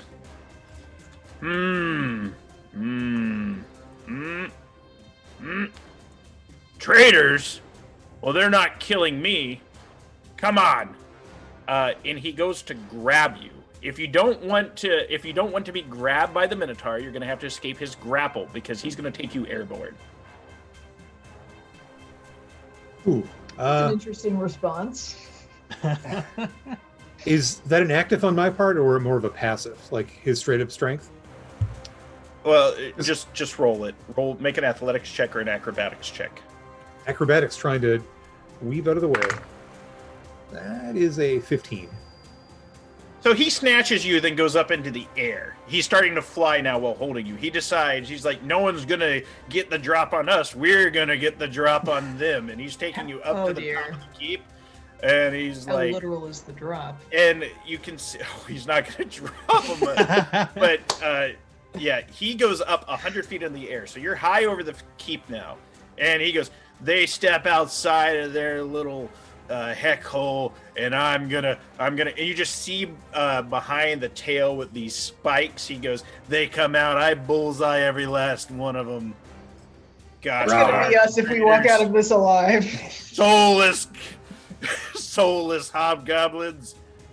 Not you, Thlar. You were one of the good ones. He says, and like, he's like getting Yar. ready. I mean, Yeah. Sure. Good. And you're currently grappled. Good distraction. Yeah, but that is a heck of a distraction too. So you just go straight up, and this is one of those things because he figures, well, I could go get killed by Karkalon and his henchmen, or I could just shoot him at range until I run out of spikes. He's not wrong. It's We'll live best for on the me. lamb. I know a place. You and me, ride or die. Gosh, And thus begin the adventures. The further adventures of Manticore. Quinton. All right, so Bope, you're on deck. All right. Oh, Manticore fireball. Oh, I will peek around the door and look to where I last saw movement in the adjacent room. And I'll mutter under my breath as I squish together some phosphorus and bat poop. yeah, Fireball. Yeah, so you fireball, and you see that there's very clearly two hobgoblins ready at the door to shoot. And so fireball's going to hit a mass of them. So let's see who makes their saves. What is the spell save? I believe it's 15. It is. These weird special hobgoblins. Yeah, it should be. Yeah, 15. right. Ooh, okay. That was a closer to average roll. 29 points of fire damage. Solid. Be Yeah. pretty good. Yeah. Okay, so half the hobgoblins are going to take full damage, and the other half will take half. So what's half of that? 15 rounded up. Wow. Poor hobgoblins. And then the full is 29. Yes, sir. All right. And Karkalon made his save. I'm sorry. Did you say there was window out from our room? No, you have Okay. to open the door and you throw it. All right. I'll stay on our side of the door. I'd like to be able to, peek out, but not block the door. Okay. And with that, it is Hobgoblin's turn. Wait, no, I was holding my action. Oh, Delirious, yes. I'm dumb though because I've made a possible miscalculation. Eldon, off the top of your head, do you happen to know what the CR of a whale is? I don't think there's actually a whale in the monster manual. Well, here's what we're going to do. I believe in okay, so what type of whale are you talking about? Because I have whales in A D&D. blue whale? There's Oh my sperm, God. there's sperm whale and killer whale. Killer whale. Actually, no. I think a killer whale would be sufficient. Okay, so let's say a orca, which is actually a kind of dolphin, by the way, not a whale. So, in Orca is a CR3. Okay, great. Can I see Karkalon? No. You know what? It doesn't really matter. I can see one of the crossbow goblins, right? You're not beaching a whale out here or a type of dolphin. Can you see Quentin? What are you doing? Delirious, tell me what you're doing. This is scaring me. See one of the goblins. You want Yeah, to you turn see it 3 hobgoblins with heavy into crossbows a pointed whale. at you. Timora, beloved trickster, make this goblin an orc. You turn him into an orca? Yeah, because So he'll you have get to big wisdom and he'll saving smash throw? the other things in the room. My Oh gosh. wow. Oh my gosh. That hobgoblin's not going to... It is huge. DC 15 wisdom save, please. The sperm whale would have been interesting. Challenge rating 8, but gargantuan. Just breaks the walls. What was that DC? DC 15 wisdom save, please. Yeah, I got a 14, and so just he turned into a huge. The walls are now knocked down. Your fireballs don't do that. You just go blubbering through, and so oh gosh, the weight of the whale. I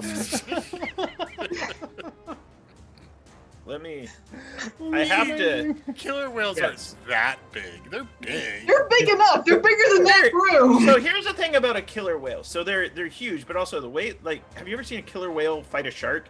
Shark goes up to bites, and the killer whale just folds itself in half around the shark, and the shark's dead instantly. Just bam. So it's like Yeah, a male killer whale is only 10,000 pounds. only 10,000. Only 5 tons? So Shut the hell up, Jeff. Only. only. So He just wants to hug. well, you have defeated those hobgoblins. Well. That Whale. was a spell whale. spent. Karkalon and the other hobgoblins at this point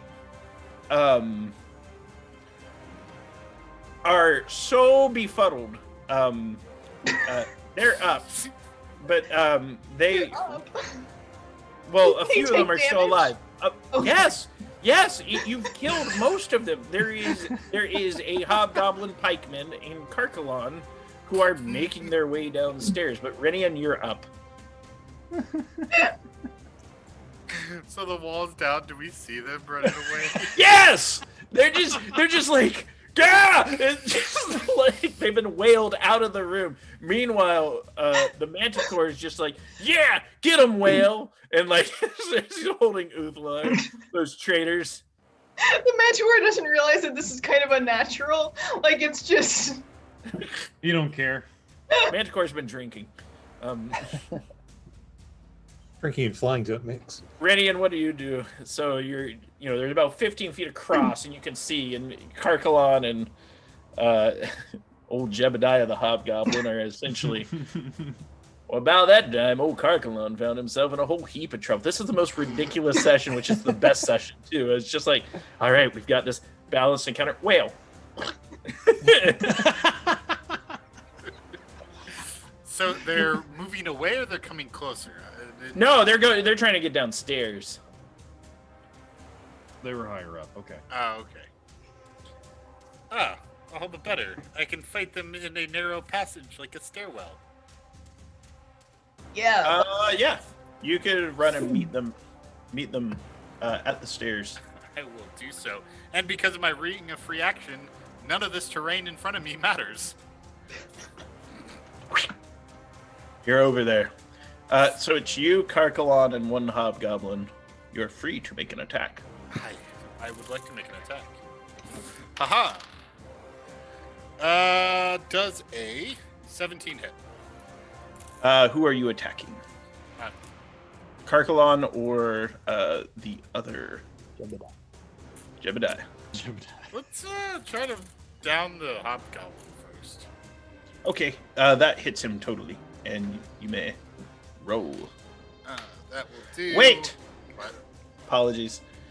When you approach him, I need you to make a dexterity saving throw. It's not a big deal, but it's just something that happens if you approach that hobgoblin. 15. So as you approach, you notice he swings with his pike. He has a thing where if anyone comes within a range of him, they have to make a saving throw. Nice. But totally misses you. Swish. You had so many fun things prepared for us. It's like attack of opportunity, but the other way. We had Yes. fun things prepared for Grant. This is better. So 10. Cargalon's like, my labyrinthian recall is useless in this situation. 10 magical slashing damage. All right. And then, how big is Carcalon?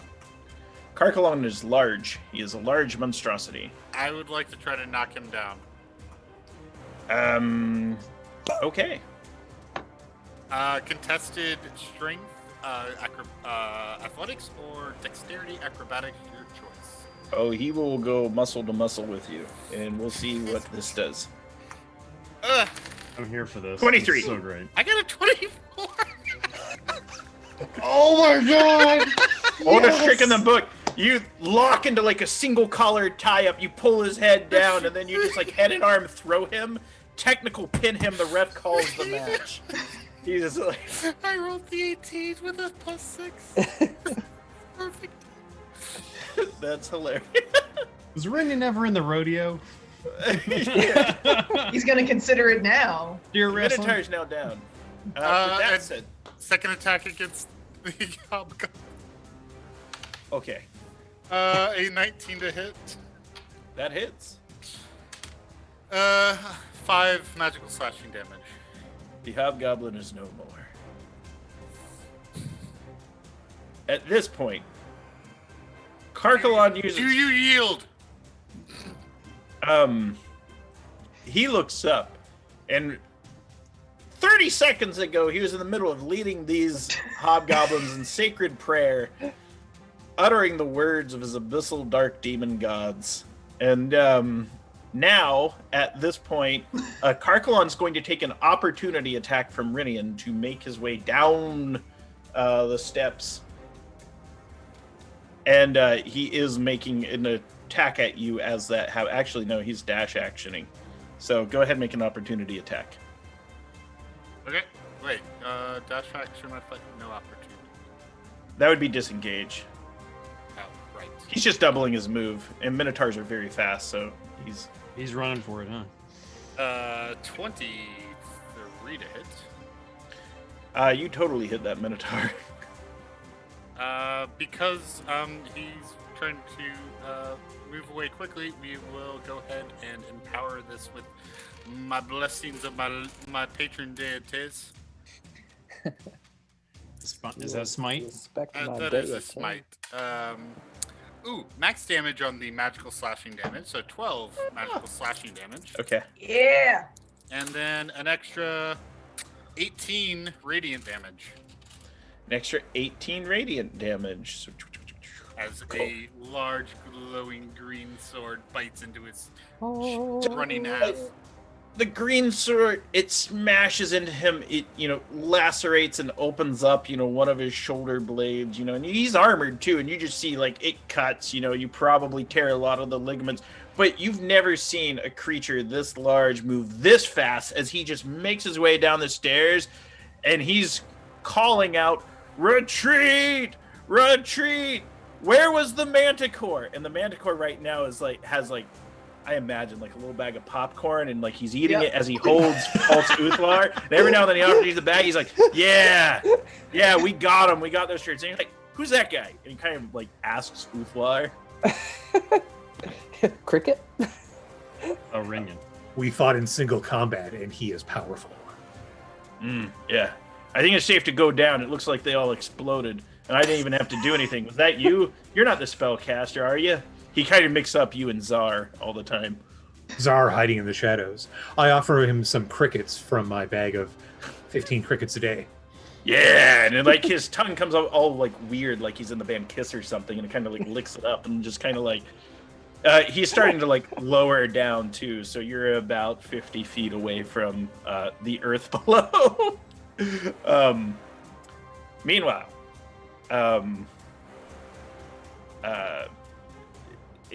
y'all are up at the top. Now, Eldon, I totally skipped you. I apologize for that. It's all right. I know. Didn't remember. I couldn't remember. Neither did I. who There was a lot first. going on All there. There was a whale. Pardon. Yeah. A very large dolphin. There you go. A dolphin of size. A dolphin of unusual size? I One don't might think say. they exist. That just. I'm just gonna laugh as my turn. No. That should be the title of this clip. Dolphins of unusual size. Here we go. Don't a Can I see what's his face still running around or running off or running away? Karkalon, no. Karkalon is way gone from sight, and he would have to have been in there. Well, no, you could see him because the wall got knocked down by the whale. but he could only move 40 feet. Also, wasn't the Manticore poised to spike anyone who Manticore ran can out? move much more than 40 feet if he dashes. He can move 80, and you're inside a keep. So if you see like 5-foot squares, 80 feet is really far. It's a lot of those squares. But wise Grant, he could only move 40 feet because he was knocked down. He had to use half his movement. Oh! Ooh. Well, half his movement would be 20 feet. He would move 60. Sure. Okay, it's all right. Because his It's movement okay. is 40. Yes, but So, he's down. I No, will- that's a good call, though. I will run out into the courtyard, and you did say he was armored, right? Yes. All right. Uh-oh. Uh-oh for him. I step away. I'll run out into the courtyard. No, I'm not doing that one. Not this time. And I'm just going to reach out my hand to him and a little flare in the eye. I'm going to cast Heat Metal on his armor. Yeah, I knew that. Ooh. Sorry, this is hilarious. No! Yeah, He's having a bad day. this is hilarious. Oh, gosh. All right, so heat metal. Heat Just Metal. walk through the spell. This is And always the funniest. That's pretty good. That's 14 points of fire damage. Oh wow. Okay. Any creature in physical contact. So, yeah, it's gonna. Yep, totally in range of the 60 feet because he could only move 60 feet. And we skipped your turn, so you totally get this off. 14 points of damage. He totally takes. Yeah, I'm gonna go my full 25, so I'm out there in the courtyard. I can keep an eye on wherever he's going, I guess, so I can trigger it again next turn if he's still running. Then I'll also just bonus action my eagle spirit, my hawk spirit totem. No, wait, I think I've used it already. So Karkalon. Oh no, I haven't used it yet. Used it at the Hydra. I don't know if it's per day. Did or I? what. Is it short rest? So here's. Oh, it is short rest. Yes. I need you to follow the camera and sort of see what happens here based on Karkalon's movement. Karkalon runs downstairs, and he's just going, retreat. This is how it would go in the timing. And he's shouting as his metal's on fire. His armor is just glowing red like the Inferno. He's bleeding. I imagine one of his horns is bent the wrong way because he got Rinianed. It happened when his head hit the ground. He got Um, minion. He's such a badass leader too, and he's like, "Oh, I lead my people, and we speak of the great army that will rise, and we have this elaborate plan." They just got Velkyn Weaved. There's just dead hobgoblins everywhere, and Worm Lord Koth down below sees Karkalon as a bloody mess, and Worm Lord Koth drinks a potion, and the camera cuts back to y'all. What do you do? We're going to say at this point you're out of initiative. The Manticore has dropped you down, and he goes. He asks Uthlar, "Should I warn the others? Should the dragon know?" He asks. No, it is being dealt with locally. So my work here is done.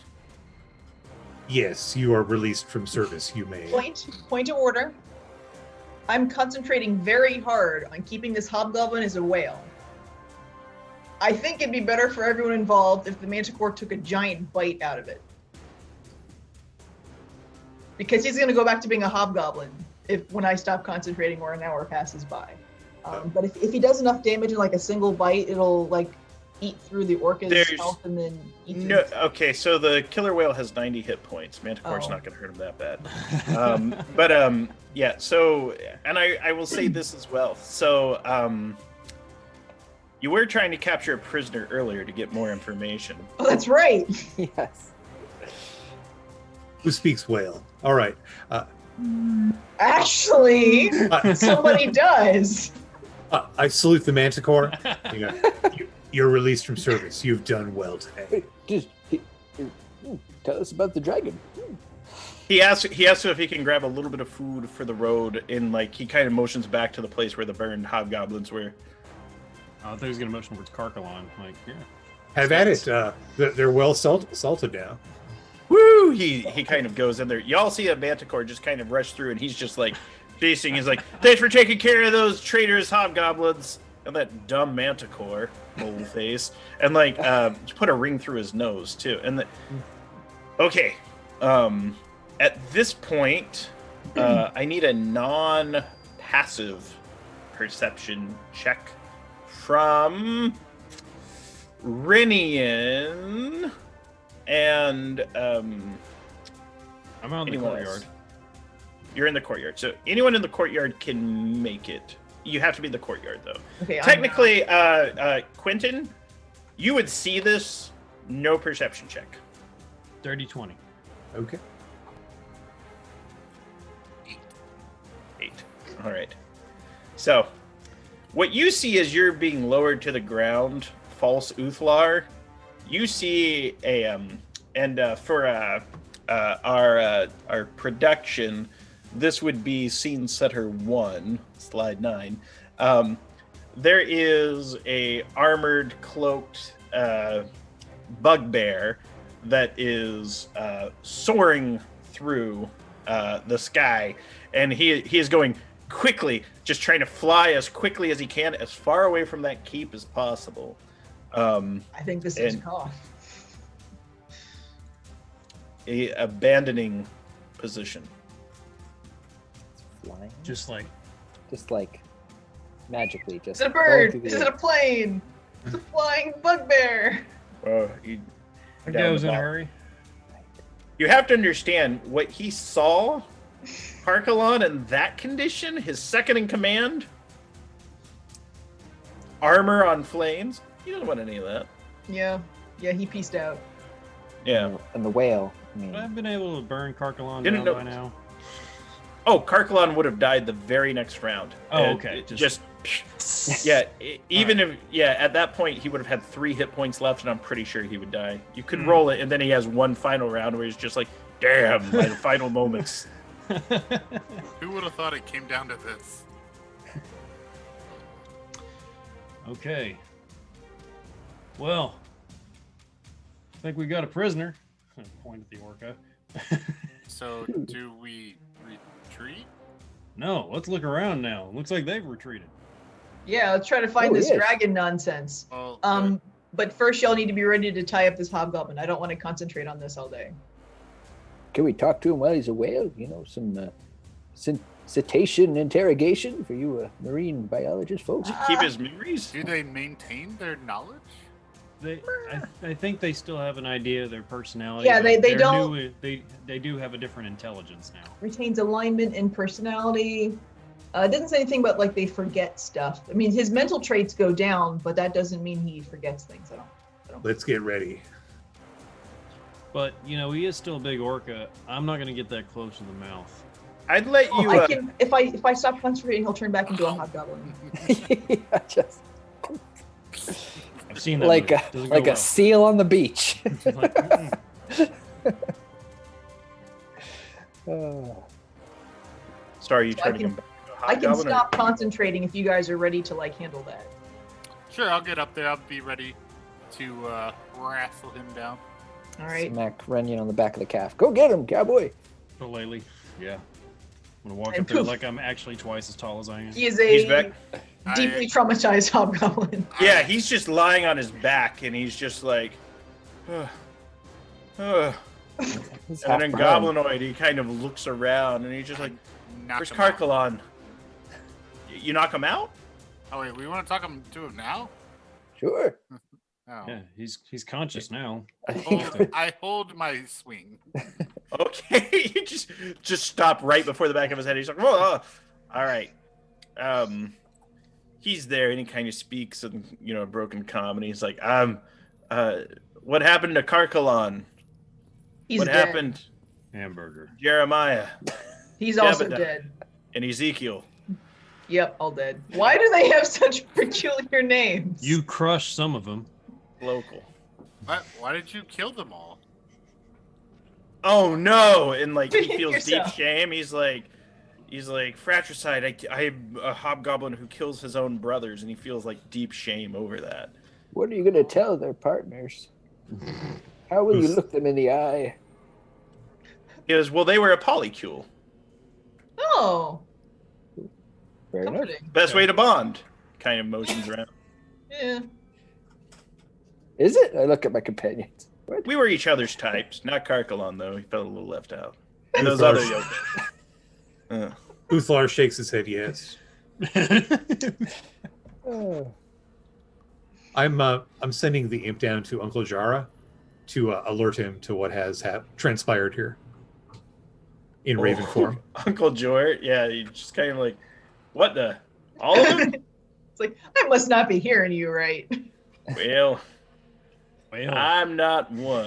Well, Whale indeed. Whale, whale, whale. Whale indeed. Whale. This is going to go on way too long. Ask Yeah. him if he wants to join us up there. He's willing to come over, and yeah, he agreed. Like he'd help you if you needed him. He asks, should he tie his dogs here, or should he bring them? there's some wargs out there. You might want to bring them with you. Yeah, 2 unaccounted for wargs. Bring them with. We have some information for you. Okay, he's bringing the dogs, and so Jor's coming up. So Hobgoblin's still down. He's like, all right, now that I've opened up about my personal life, You have been very forthcoming. Unusually so. he's just like, we're proud Hobgoblins. So, who's the dragon? His eyes get up. He goes, oh, Ozyrindian, Yes. the big one. He's Yes. been here a few times. He only talks to Wormlord Koth. Once Karkalon was allowed to listen, but he should be holding the bridge to the north so that the army may pass through. The dragon is holding the bridge. The dragon makes sure that we have control of the bridge. he Is that Skullgorge Bridge? He goes, sounds about right. He's like, we have a map over here, and he kind of points to the map that's in the center of the room, not incinerated by the fireball. Yeah, and he kind of like points out, he goes, you could find it on the map. He goes, it should be north of here. Yeah, so if Wormlord is going to the bridge where the dragon is, then we may not have that much time before a dragon comes back here. He goes, there's more than the dragon on its way. Do tell. He goes, all tribes are mustering. All of my brothers, sisters, and family are coming, and all of their kin, and all the cousins. There will be thousands. Who's the red hand? That is us. And he points to the red hand. He goes, we are the red hand. Okay. When We are the legions of Azar Kul. We are... Can't hear you anymore, Jeff. when is the day of mustering? The day of mustering is at hand, and it is occurring now and constantly. In 8 days' time, the day of ruin will occur, and we will take out the Softskins fairy town. 3 Might be- days. 3 days they'll finish mustering. Might be kind of hard to get to there if there's no bridges to do it on. Here's hoping. That's what I was thinking too, Quinn. Was this darn it. Is Azarendian a blue dragon? No, green. Okay. The so blue that- dragon is helping the legions to the north. We had Yeah. difficulty Oh, man. securing that alliance. There were complications. And kind There of have been cuts more back to complications. it cuts back to there being a whole big old battle at Linar Mall. What were they Yeah. seeking at Linar Ma? They hoped to claim the fragments of the Vonandod to prevent the fire giants from obtaining it. The giants hope to defend the world from the dragons. To do so, they need to construct a great creation. Your But after blue that, dragon they plan on friend enslaving is everyone. No more. We have other allies. Do the dragons serve Tiamat? All dragons serve Tiamat, I don't think whether they that's appreciate it or not. true. Someone here had a demonic master. How many masters you guys got? Hmm. He says, Karkalon is different. He does not adhere to our ways, nor does he follow our ways. However, he was loved of Azarkul and was a cunning leader. Okay, so he was kind of a strange duck with his demon worship and whatnot. Everyone else is... Who's in charge of the... wait. So does everybody here serve Tiamat or just the dragons? We serve Tiamat's emissary, Azarkul, leader of the Red Hand, the half-dragon. Dragon, That's useful information right there. half dragon. You know you're not a dragon or even a little bit of one, right, fella? No, but I am similar to Azarkul. You sure about that? If he's a half dragon? He was blessed by the dragons, though his blood is also goblinoid. So, out of character, Good to Azarkul, know. you kind of discern that he is part dragon, part hobgoblin, so half dragon, half hobgoblin. One of his parents was a dragon in disguise. Fascinating. Yes. Say, did Karkalon or the Wormlord have quarters here at this keep? Their quarters would have been below, and then there was what they referred to as the secret place. There is also a winery, but we're not supposed to go there after the troublemaker ruined it. Secret place, you say? Oh, I think I know who the troublemaker is. The hobgoblin says there are no secrets between the prisoners and those that hold the prisoners. Koth had a private area. He said it belonged to those who were masters of this keep. Are there any traps? We were hoping that we would be them. Okay, fair enough. Lead the way. All right. He leads you down the stairs, and he's left his weapons behind. And kind of meekly, he goes downstairs. At the bottom of the stairs, you find the corpse of Karkalon. His armor, if you want it to still be glowing red hot, it still is. If not, he has simply been defeated. There is a large bag in the corner. It just looks like it's spilling over with gold. And he kind of explains, he goes, that was Karkalon's treasure. And then he motions as well. And then there's another bag. He goes, that was Koth's bag of tricks at one point. It's empty now, so there's an empty bag of holding if anyone wants that. And then he points out like a large stone on the floor, knocks it twice, it opens up, and there are steps going down even deeper into the keep. He also points, he goes, the winery's that way. It mostly had wine in it until she drank most of it. Yeah, that sounds like her. And he goes, and then he kind of asks you, he goes, may I ask a question? Sure. Does the name Dionysia have any significance, and who is that? Her ex. She cursed her name a lot. Checks out. They have a very complicated relationship. They should be more open with their feelings. You could say that. I mean, you're probably right. Yeah. Poor communicators all around. And then he Couldn't- kind of goes back. And Couldn't we all, really? Yeah, he motions. He says, "I have never been down below. You can. I'd prefer not to violate the sacred place. I'm willing to stay up here, or I'm willing to go down with you. It's your call."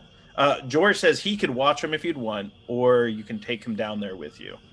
He says he heard rumors that there are ghosts down there. Ghosts. Careful. Why is it always ghosts? We are in the Witchwood. Before we go down and risk him dying to Jor, this Koth, the bugbear that flew away, what are they to Azarkul? Are they like a top lieutenant? Are they? He is one of the 4 worm lords. Okay. His job was to prepare the keep for the mustering that all tribes might pass through here at some point. His job was to oversee the operations in the woods. However, your arrival was unexpected. They have not seen such opposition before. If he escaped, they will be better prepared when they see you next. You think would Azarkul take this failure lightly, or will he make an example of this weakling Koth? It depends. Koth is not a weakling. He is actually cunning and shrewd. You murdered everyone else here. He escaped. He could possibly still be in the area. He is a very powerful sorcerer. Good to know. Difficult to detect.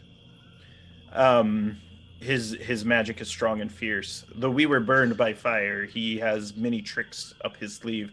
He is master of all elements. No. I'm fine leaving him up here if y'all want to check it out without him. Yeah. I assume we took the larger map that was upstairs, and I'll give the one that I sketched out to Jorah. Mm-hmm. Uncle Jorah takes it, and he's just like, fine, a little crude cartography, but an expert hand. You have a gift with the pen or the quill or whatever you use to sketch it, marker rendering. Some say it's mightier than the sword. Hey, he says, and he kind of finger guns waking up from his sleep because he was like, yeah, I only slept like a half hour and you cleared the whole keep. At this point, yeah, the hobgoblin's ass. He says, you know, he doesn't typically feel fear, but he has been warned of the ghost below. Ghost below. Well, probably bullshit. Really? You're gonna say that after we've met actual ghosts? Like There are on 2 actual ghosts in occasions? the keep. These woods are haunted. Jorah goes, the woods are a little haunted, but We all have a vial of holy water. Remember when we sold off the murderous silver chalice and paid for it? Yes, I have several vials of holy water. Yeah, I don't think you passed those out. I don't seem to have one on me. I didn't give them to everybody, but I think You got them. I'm fine with that, Delirious. Just, I think we had like 7 of Get them made possessed. anyway. Hey, what was Hobgoblin's name again? Was this Ezekiel or I am Oliver. Oliver?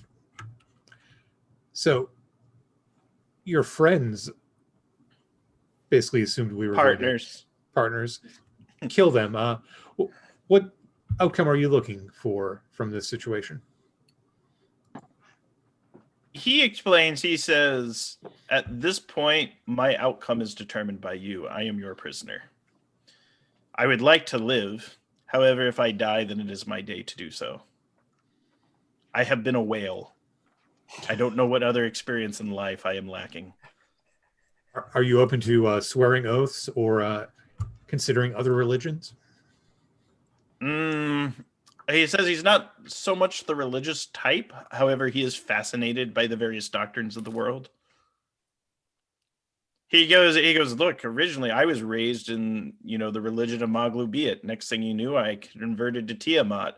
So I've been known to switch teams based on whoever's gospel's the strongest that day. One moment, and I reach into my... Really? Yes. My may I portfolio. talk to you about Our Lady and Savior Timor? Yes, my portfolio of holding, and pull out one of the pamphlets that we had made up for Deed and Tobias, and I hand it to him. kind of looks. He goes, you know, this pamphlet, you know, my kids would probably benefit from something like this, as he shakes it in the air. And a lot of good stuff in here.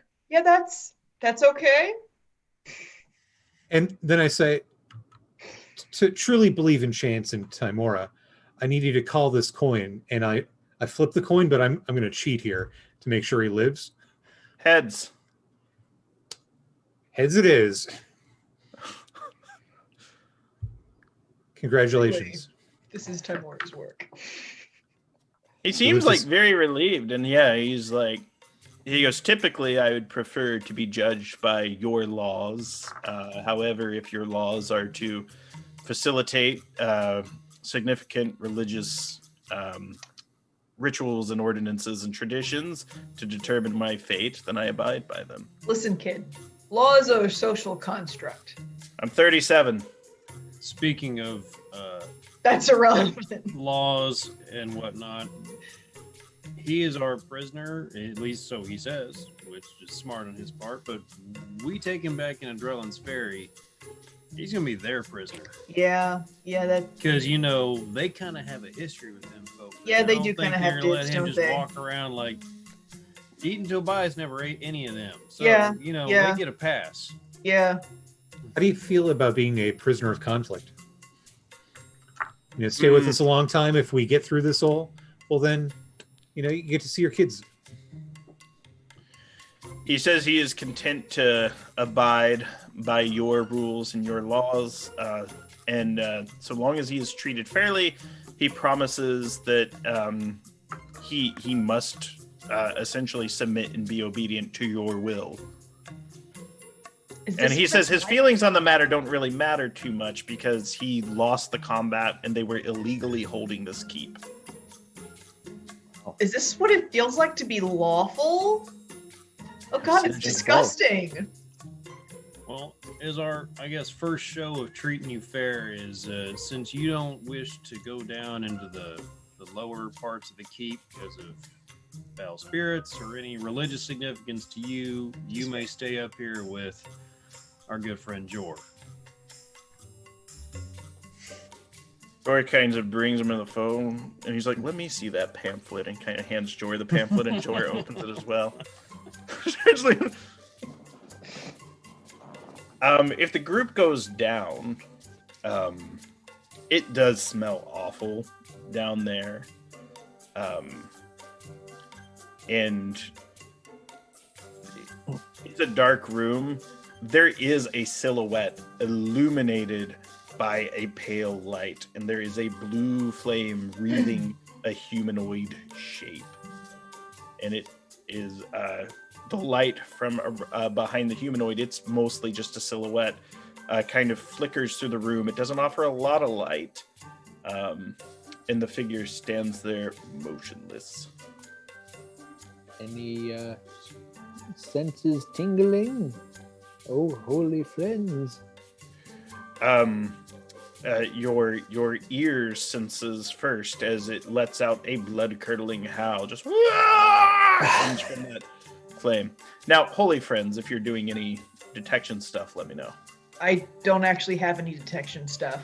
Sure, I can divine sense if it's undead or celestial or fiend. You detect nothing off of it. Probably get That's Celestial interesting. off Shadow the Imp. Yeah, Shadow the Imp. Hey! Currently picking the hobgoblin's pocket. Get her, Renyon. Get her what? You said nothing? It seemed like the thing to say. You got nothing on? I at least it is not undead. But I don't. Is a ghost truly undead? I'm pretty sure that's the definition of an undead. Yeah, I'm- yeah. No, zombies are the delirious? definition of undead. Rydian, do you examine it any more closely? Like get closer? Yeah. Sure. I'll put protection from good and evil on first. Okay. And walk closer. You do as you come in. You're steadfast and strong. You can tell this is like a crude illusion. Probably someone cast continual flame around the body of a farmer. You can see that it's kind of been pegged up almost like a scarecrow. This was Koth messing with the other hobgoblins, and he had cast a series of spells on it to keep them from out of here. Magic mouth, continual flame. Sure, yeah. Mhm. I was Quentin. Brilliant. I would fuck with everyone else, but I'm I'm just on the lookout for any it appears to Tiamat. be. It appears to be a illusion of some sort.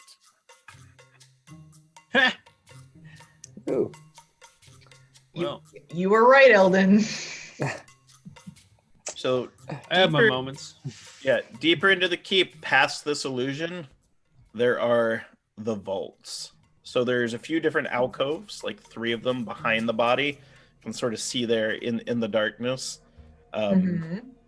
One has a gate in front of it and a lock. Mhm. Another one simply has an iron gate. And the third is open, and there is a tomb in the back. Yes, there is very clearly a sarcophagus that's... You would have sensed the undead if it, like, a wraith would come out. And if that were yours. Is this part of the, like maybe the original residence? of this- Your instincts are correct. Originally, you remember Uncle George's story, or Jorana's story, or Sorana's story, that Amory Vraath established the keep. This is the tomb of Amory Vraath. All right. Well, got 3 doors, 3 levels of difficulty. I cannot pick a lock. When? I can, certainly. Can I search first for any runes, any traps, any mystical? I mean, you said that we found out that Koth was quite the sorcerer. Yeah, he Perhaps probably you left more. something. You searched around. through. However, he wouldn't... this is sort of what you get. What's your passive investigation, Bope? 17. Okay, so I was just checking to see if it was significantly high. I'm not going to make you roll. So there aren't any runes. He mostly, just because he had his hobgoblins, he was spending enough magic, he thinks, just having like a cheap trick to keep them out of here. Mhm. Nothing is sealed, and there's no like deep Glyph of arcane traps, warding. because he could murder them with like a chain lightning spell, or Mhm. a wall of ice. He could very easily Chain kill them. Lightning. Good to Yeah, know. Yeah, if he needed to. And like, so Koth didn't overly trap this, and the original keepers of the keep, they're not like wizards. They were just people that lived here, so they didn't booby trap their Okay. graves. Okay. So carry Quentin, on. did you open the first one? What's that? You need a dice roll? Or is it a... If you were attempting to pick the lock. Yes. 22. Good enough. So you open the first alcove, and you can see there is a bunch of iron coffers back there. Each of them also have locks on them. If you shake them, it sounds like each one is filled with many coins, possibly hundreds. So it's just, there is a bunch of these lock boxes that are filled with the sounds of valuable coins. I say we load it up and take it with us and sort it out away from here. Yeah. And we have a handy dandy. I'm gonna go grab that bag of holding. We have- upstairs. Yeah. Yeah. Is that our Grab first? them to the dogs. we- Yeah, the bag of holding. Yeah, so you have that. Also back here, you can see there's kind of like notes of credit. They look like old. They're expired. And you also find the deed to the keep. The owner of the deed holds legal ownership of the Oh. keep. They were not illegally holding the keep. Well, they didn't open this room. They couldn't get in, or at least they never tried. Oh, Well, We just can do last something long. very exciting with this, I'm sure. Sucks Yes, to suck yes, we for can. them. You could rebuild the keep. We could plant some giant seeds here. Anyways, want to check out that other And I helped. alcove? There are iron bars in the way. Describe how you want to move them. I can see through to the other side, though. Yes. I'll have You the absolutely can. I'll have Yes. the imp disappear, and then I'll conjure him up on the other side. Ooh, yeah. In fact, the imp could probably squeeze through. So what he sees on the other side, this is a pile and pile of books. These are the journals of all the families that lived here. They kept a history of the keep. They have essentially a treaty document with the forest giants that live in the woods that the lawful holders of the keep have some sort of legal agreement with giants in the region to keep them from attacking, and as well as a promise to defend. And that's mostly all that you see back here. It seems to be a lot of personal histories, private conversations and thoughts, and then a treaty with the local forest giants. Well, I'm definitely safely securing that document, and if there's a book on like genealogy, I'll grab one of those to kind of like as an index, and then just stack the other ones off the ground, assuming we'll come back to them at a later time. Resistance against an adult green dragon. The Velkyn Weave, I think we just found what may turn the tide in our fight. Indeed. The final alcove is the tomb. You would have to go in, and there's a large trunk, and then the tomb itself. I don't know how I feel about this. Perhaps it is best not to disturb. I would like to respectfully approach the tomb and see if it has already been disturbed or not, since it was open. It has been disturbed. You can tell that it's been opened recently several times. However, it doesn't appear that its contents have been removed. So a body in there? There is a body. There's a skeleton. Your senses tell you this is the skeleton of Amory Vraath. Right. He is wearing beautiful, while his body has decayed and his clothing has essentially mostly worn out through the aeons of time. He is wearing a pair of miraculously wondrous metallic gauntlets and carries a sword, and there are white motes of light that shimmer around the sword at all times. I'll check out the gauntlets. Are you attuning with them or identifying them? I can take a look. You have time as well. Yeah, I mean, you should take a look at these. Renyan, I think you may want to look at this sword. Just saying. I mean, as holders of the deed, I believe we're, kind of like inheritors of stuff. Legally speaking, you're correct, sir. Sure. I have no qualms with this, surprisingly. Yeah, if you want to identify it. Yeah, I'll get to work. Get out my little pearl. The gauntlets, yes. The gauntlets are gauntlets of ogre power. And the sword is a +1 frost longsword. So the way that works is it has a +1 magic sword. It hits for regular damage, then additional 1d4 frost damage, cold damage. And if you hold it if you are a living creature that holds it, it will, at your command, glow with a soft blue light that is equivalent of a torch that you can turn on and off. So that is the magic sword that's in there. There's also the trunk if you're opening the trunk. We are. Is it inside the coffin or it's just... At the foot? No, there's a foot. These are other belongings. Okay. Yeah. In the take a look.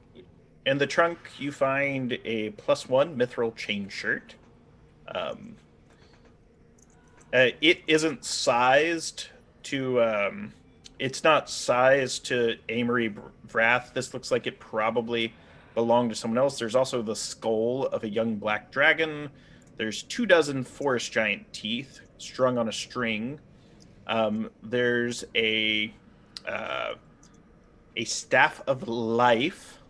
I can describe how that works. You can use it to cure wounds, or you can use it one time to raise the dead.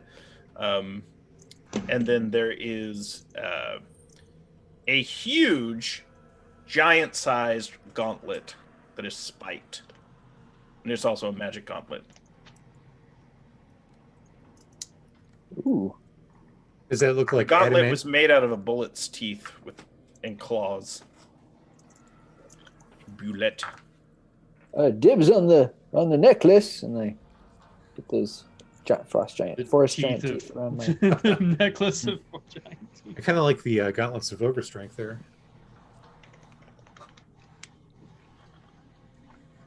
I want that staff of life. I will say a prayer of thanks over Vraath's corpse. So we note that these are powerful and potent magic items, signs of the threats that await the Velkyn Weave ahead. For there is a gorge, Skull Gorge Bridge, which is currently being held by the Red Hand Army, including their Green Dragon ally. And so, I think that's a good time to stop for the night. So, we're right at time. So thank you all for playing tonight. Tom, why don't you give us an update on our goals? Sure will. A huge thank you to everyone. You are already halfway to the supporter goal, and you've already exceeded the monthly tavern upkeep goal by over 123%. Subs and tavern upkeep allows the Games Tavern to upgrade the productions and make better shows for you. Your bits, cheers means you believe in this great content, and much love to you all for your support. Thank you. Jeff? Some recognition, of course, for our regular patron supporters, Harper Jean and Veritas23. As always, we thank you for your patronage and support. You too can get get great behind the scenes content on the Games Tavern Patreon with content drops occurring on Wednesdays and Fridays. And don't forget to subscribe to the Games Tavern YouTube channel. Likes and comments on the videos help us a great deal and get the word out about the show. Makes a huge difference in what we can bring to you as the show grows. Thank you all for watching. Good night. Good night. I had a whale of a good time. Whale of a good time. Well. One day Good night, goblins. Goblins, good night.